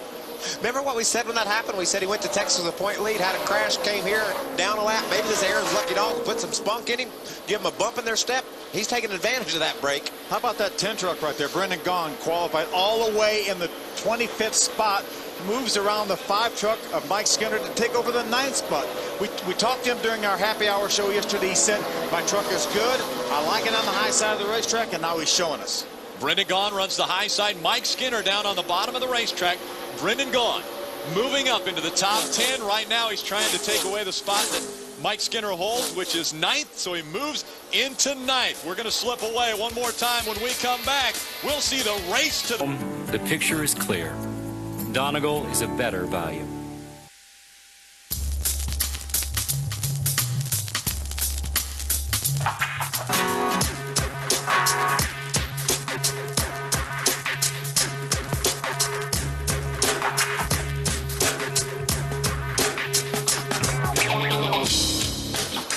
It's been packs of trucks we've seen run side to side, door to door all day long, and now 2 trucks have separated themselves from the rest. Eric Darnell in front of Johnny Benson.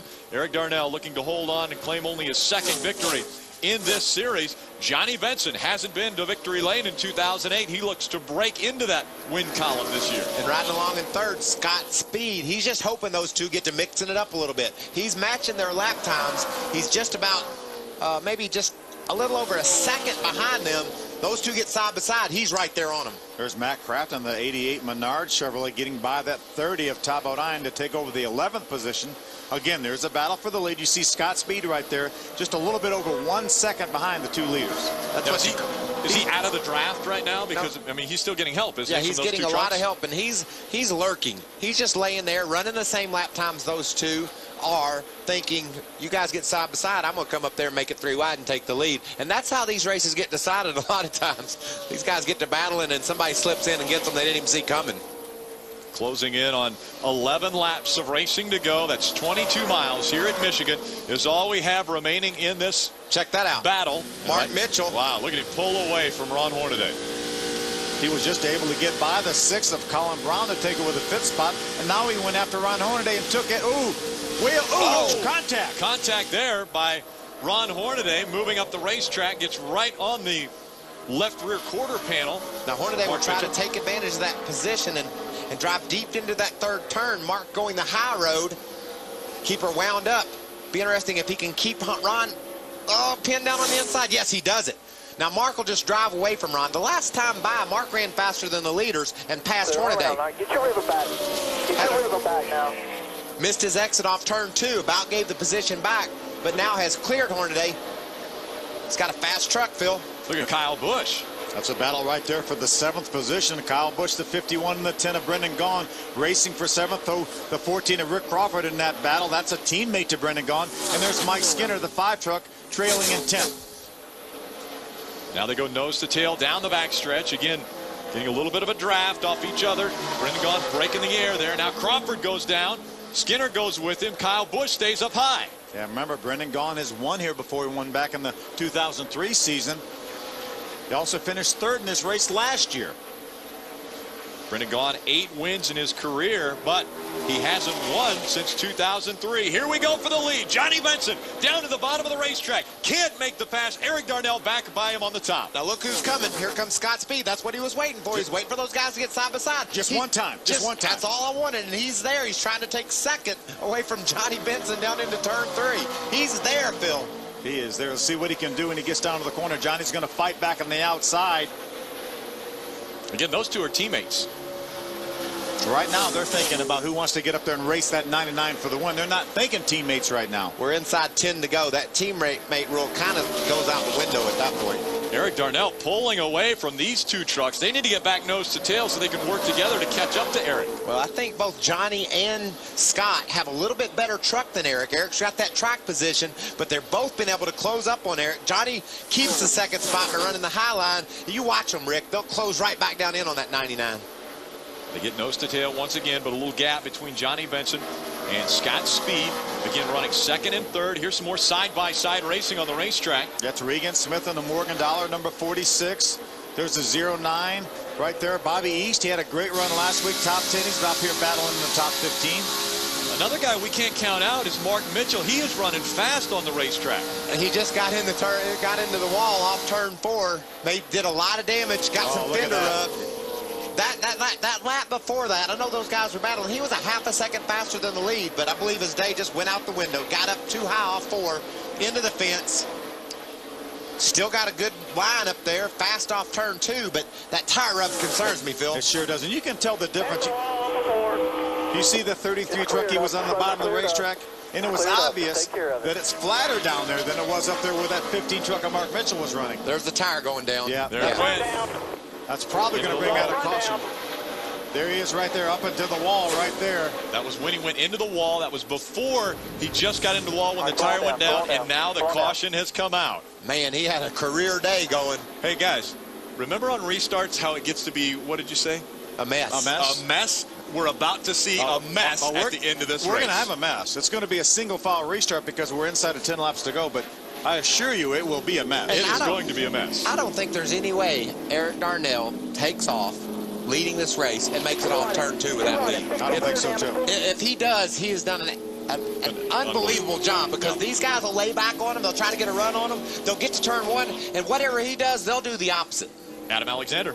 Part of the maturation process of being successful in NASCAR, finishing the deal. And as we all know, it tightens up in those final laps. Tough break for Mark Mitchell, unable to finish it off here today. But once again, they knew he was here. A successful run for the 15. Unfortunately, he's not able to go to the finish. You see him on pit road, Ray. And Adam, a very tough call right now for Rick Wren and Ron Hornaday. Hornaday saying his right front tire has completely given up and he feels like it may be ready to come apart. So they're trying to debate whether they should pit right now. Rick Wren just said on the radio, if we pit, it could be a very bad day. If we don't pit, it could be a very bad day. What are we going to do? Well, sounds to me like it could be a very bad day either way. Kind of either way, it's going to be a bad day. But you know you don't want to stay out there and lose that right front tire. You know what that's going to look like. If I'm Todd Bodine, if I'm Hornaday, some of these guys, I think I'm going to pit. Here comes Todd. Kyle Busch.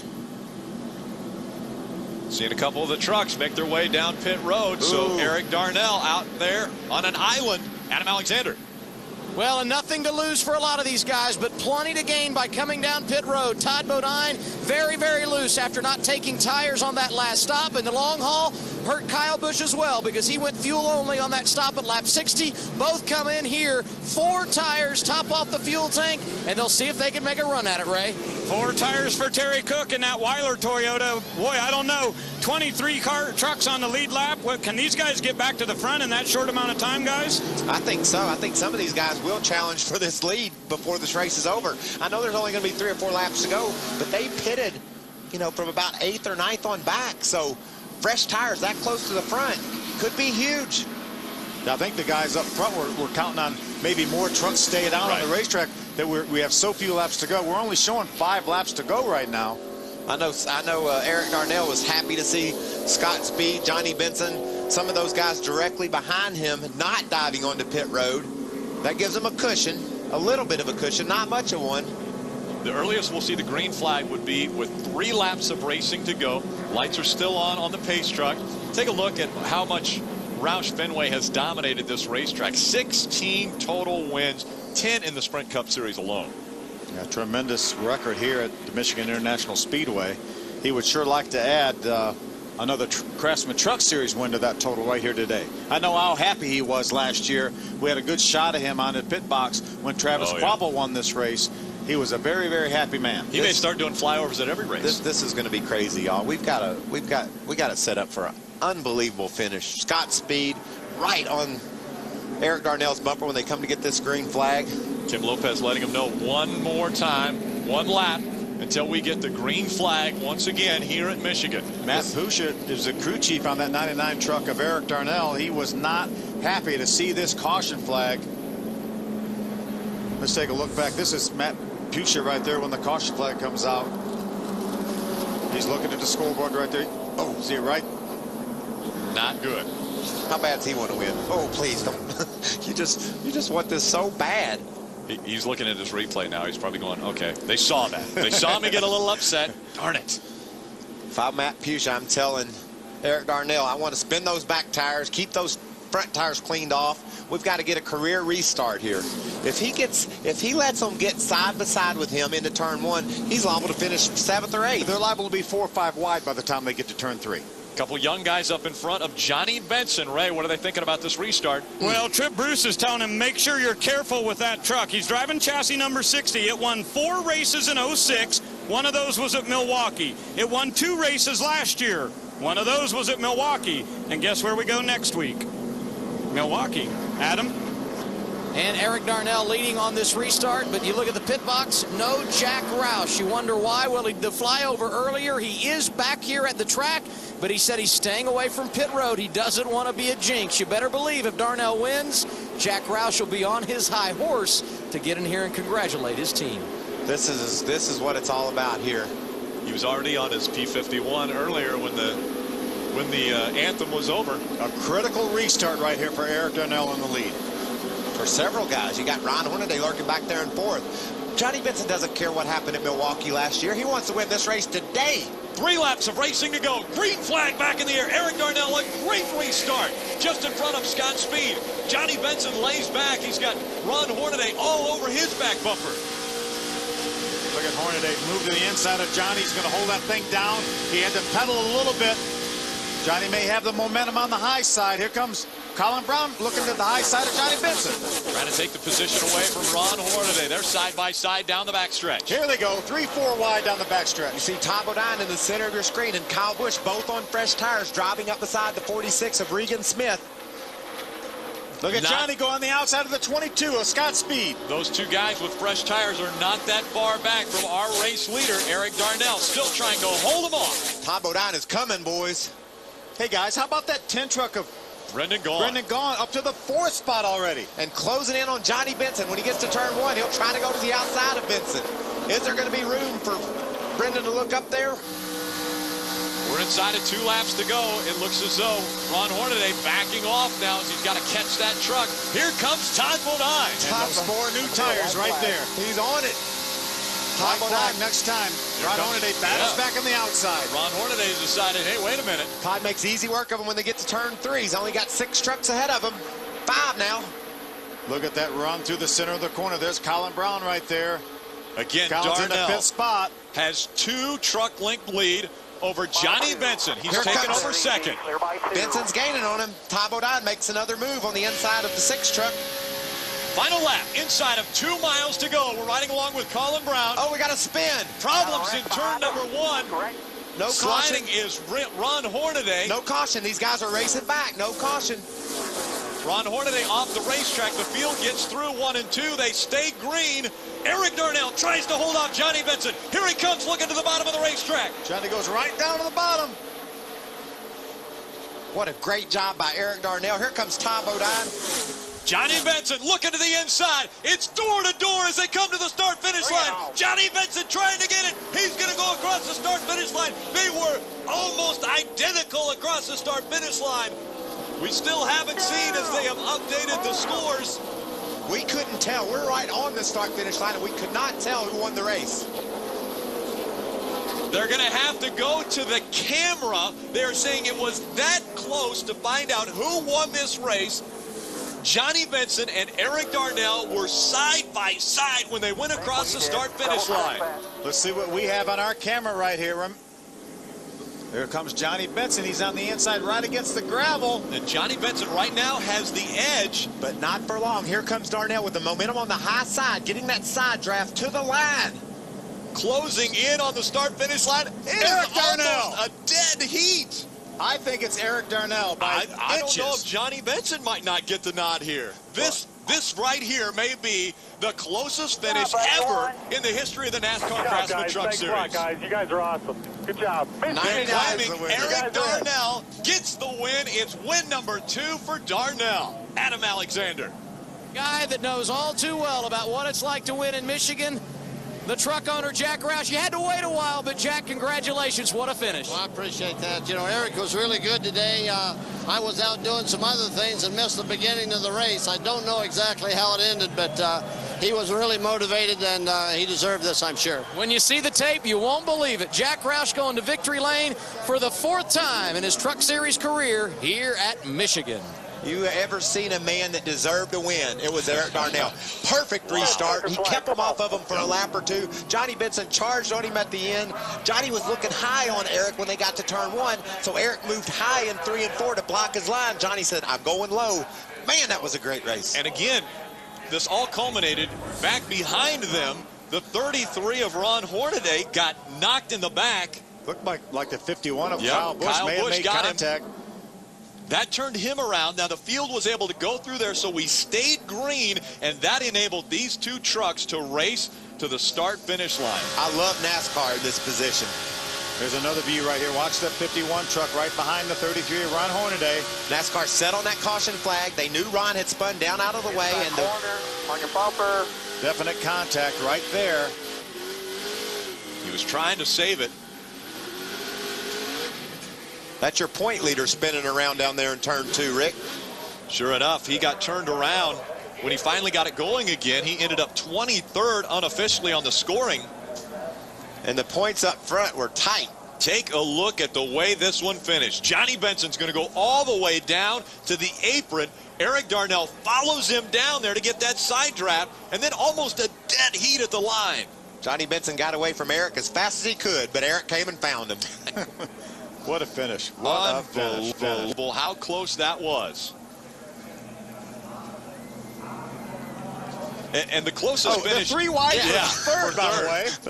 They're still trying to figure out who finished 3rd, too. The closest finish ever in the NASCAR Craftsman Truck Series is 1/1000th of a second. We may have been under that here today at Michigan. Eric Darnell goes to victory lane. To CVM in Marietta, Austell, and Douglasville.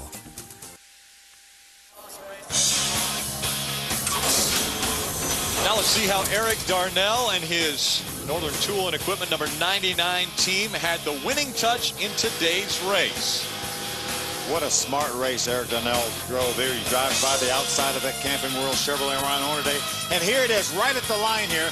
Almost too close to call. I just love the way the job this young man did. That restart was textbook. He was able to get away from him for a lap or 2. Now, they eventually came back and got to him, but what a great job by Eric Darnell. Let's go down to victory lane and Adam Alexander. And Eric Darnell celebrating a win in the NASCAR Craftsman Truck Series for the 2nd time in his career. And one he will never forget. Oh, my, what a run. He got off of turn 4. You held him off. Take us through that final corner. Man, I'll tell you what, Johnny raced him real clean. He ran me clean the whole race. And, I mean, that's what truck races are all about. This is exciting stuff. I can't say enough about Matt Puch and everybody on this Northern Tool and Equipment crew. Gave me a great piece tonight. This thing is brand new. You know, I never had it out on the track yet, and to come out first time with a win is pretty awesome. 5 1/1000ths of a second, the difference. That is close. How can a win like this help the momentum for this team? Oh, it's definitely going to help the momentum. I mean, we've had some strong runs this year, been close a couple times and haven't been able to pull it off. You know, so to finally get that win is going to help us out a lot. You know, we had a strong run at Charlotte a couple weeks ago and weren't quite able to pick it up there. So hopefully this will be able to get our season finally turned around. First win for Ford this year, and also you helped Jack back to victory lane here at Michigan. How special is that? That's really special, being in Ford's backyard. You know, I can't thank Ford Motor Company enough. This Roush Yates engine was awesome today. You know, had quite a bit of power. We were able to hold those guys off at the end, and you know, it was just a really good run for us. Travis won this race last year, Travis Quapple, so to be able to repeat you know, 2 years in a row with the Roush Fenway team is pretty awesome. Win number 1 for Eric Darnell over a year ago at Kansas, but it's worth the wait for number 2. He celebrates victory this afternoon here at Michigan. Ray. Well, Adam, believe it or not, there's a big smile on Johnny Benson's face. You got a win here 2 years ago and a second by about 3 inches. Anything you'd like to have done differently? No, I can say that was a close second. That's one thing you can't say about that. But everybody on the Excite Toyota just done a tremendous job, and just got to really thank them, Trip Bruce and the guys, for giving me a pretty good piece. I mean, I was a little concerned at the start, and then everything was going pretty good, and then it kind of fallen, and then all of a sudden it was going pretty good again. But 99 was pretty strong. I mean, they were really, really strong. I knew I had one shot at them. I kept trying down 1 and 2, but I couldn't do anything down there.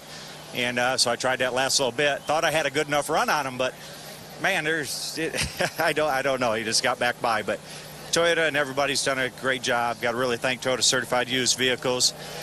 You know, Valvoline, Bosch, Mentex Brakes, just everybody that helps on this truck. And they just continue to give us great stuff week in and week out. And just, man, it just... Well, there'll be a lot of There's going to be a lot of great pictures in the paper tomorrow. That's the good thing, Johnny. Excite on the front of this truck, and a very, very close second for JB. Johnny Benson again, just 5 1/1000ths of a second away from his win, but it was Eric Darnell. 9 race, or visit ChicagolandSpeedway.com. Tomorrow they'll still be catching their breath. NASCAR race day marches into Michigan with the race to the chase heating up. Don't miss the only pre-race show that tells it like it is. NASCAR race day built by the Home Depot, live tomorrow morning, 10:30 Eastern. NASCAR on Speed. Johnny Roberts will be giving us all the insight on that show. And I'm sure they're going to be watching not only the finish. You take a look at the first 2 trucks, but look at the next 3 battling for that 3rd spot. Just about as close for 3rd, the 22 of Scott Speed over Ty Bodine, and Brendan Gaughan less than a truck length behind. Ray, who have you caught up with? Well, I've got Scott Speed down here, and guys, that's just what he said. Where did everybody come from? That last lap was pretty crazy, huh? Yeah, definitely. I mean, it was very exciting. From my point of view, it was awesome. I learned a lot. When it gets bunched up like that at the end, I think I'm not quite, you know, to their level yet. There's still a couple of things I need to learn, because every single time, you know, it ends up like we go backwards for a while. But it was better this time. We hung in there pretty decent. It's a shame John didn't get the win. I mean, we both had a good shot at that one. But it was a great day. I learned a lot, and it was a fantastic finish. And, Scott, you led a lot of laps today, and I'm just curious about this particular track. You ran the ARCA REMAX Series race earlier today, finished 4th there. You got to be pretty satisfied with your overall day. Yeah, it was a good day. I mean, this track I love to race on. This is probably the most fun I've had yet. It's kind of like a similar between like a Talladega and a Charlotte, because there's so much drafting going on, a lot of side drafting, and yet this car still, you got to lift a little bit in the corners in there. I don't know, it's a really fun place. Well, good time today and a couple of top 5s. Now let's find out about the guy who was the point leader and didn't finish quite as well. He's with Adam. No doubt disappointment for Ron Horn today, who finishes deep in the field today after that last lap incident, talking things over with the owners and spotter Rick Corelli. Take us through what happened there on the final lap, Ron. I don't need to. It's just he put tires on. I knew he was coming. He had the outside inside. He just drove into me. He got mad because I made it 4 wide and passed him cleanly. And halfway through the race, he showed me that he was upset because he lifted the back of the truck up. So if he's going to race that way, that's pretty chickens, because he don't deserve to be a racer. I mean, he's got a lot of talent, but I mean, that is flat stupid. If Billy Balloon needs a championship that bad for owners, he can drive that way. He's got the right driver, because I don't knock any other driver, but I tell you what, that kid is just about done worn out. I mean, I don't know if I got to give this championship up to teach him a lesson. I hope I don't hurt him, because Gibbs, I mean, if Joe Gibbs let him do this stuff, I'm ashamed to even have him. I mean, I try to talk to him as a friend. He's out there, and I don't know what it is. He's on an ego trip, and if he's going to wreck me every week, I guess we're going to have to do it back to him. A lot of frustration when you got back to the garage. Take us through what happened there, Ron. Nothing. I just got to let him know he drives like a... And that's about all I can say. I mean, the NASCAR Craftsman Truck Series is tough drivers, tough trucks, but not 180 mile an hour and you turn somebody sideways. He knew he had tires. He knew he was faster. One more spot. We were leading the points, so that just puts them back in the point lead. So NASCAR don't penalize them, put them behind me. I don't know what to say. And Ron Hornaday referring to Kyle Busch and their situation on the final lap here at Michigan today. I must say that the Campbell Chevrolet was good. he had to add that. There was a lot of heated discussion that took place down there between, obviously, the KHI team as well as the Billy Ballou team. Heating up, and moving up. The NASCAR Craftsman Truck Series is presented on speed by Camping World RV Sales. Every day low prices guaranteed. Brought to you in part by Dodge. Live life to the fullest. Dodge, grab life. By Craftsman. Craftsman tools are the official tools of NASCAR. Craftsman at Sears. And by the new touch of gray that lets you keep some gray hair. Touch of gray. The generation that swore it would never get old. Beautiful sunny skies, seeing Eric Darnell win this race. Back in the pack, the guy moving up toward the front was Brendan Gaughan. He's with Ray Dunlap. And Rick, yesterday Brendan didn't run the full final practice, told us that he had a very good truck, and you proved it today from 25th to 5th. Are you happy with that? Yeah, Brian Berry, he's a miracle worker. You know, I made a bad decision on a shock adjustment, which I should keep my mouth shut. Yes, Dad, I should keep my mouth shut. Happy Father's Day. He said just drive it. Yeah, exactly. And Brian fixed it on that last stop and, you know, just made a great Ford out of it. The Fab Shop just finished that. That's brand new for me. I haven't touched it yet, first time on the track. And what a great job by the boys in the Fab Shop and a great job on pit road. And Max Force Ford come to 5th, although I did choke 2 spots on the last lap. Well, it was a pretty exciting finish to watch, that's for sure. Brendan Gaughan gets a top 5. Let's go back to Adam. Feast or famine for Todd Bodine in 2008. His 5th top 5 of the year today with a 4th place run. I guess that would be feast. Congratulations on another run, Todd. Yeah, thanks. Yeah, we had such a fast truck. I mean, it was so good. And that next to last set of tires, it just got really loose. And I was hanging on for dear life. And we knew if we could get a caution toward the end and get tires that we'd have a shot at it, and we needed one more lap. I think one more lap I could have beat them all, but we had a great Tundra. Everybody at Lumber Liquidators did a great job in this team, and just, you know, this is the same truck we had at Texas and was really loose there, and we went back and changed a few things and got it better, and I think we've hit on something that hopefully we can run this good the rest of the year. You were a second faster than the leader on that last lap, so how much more time do you think you needed?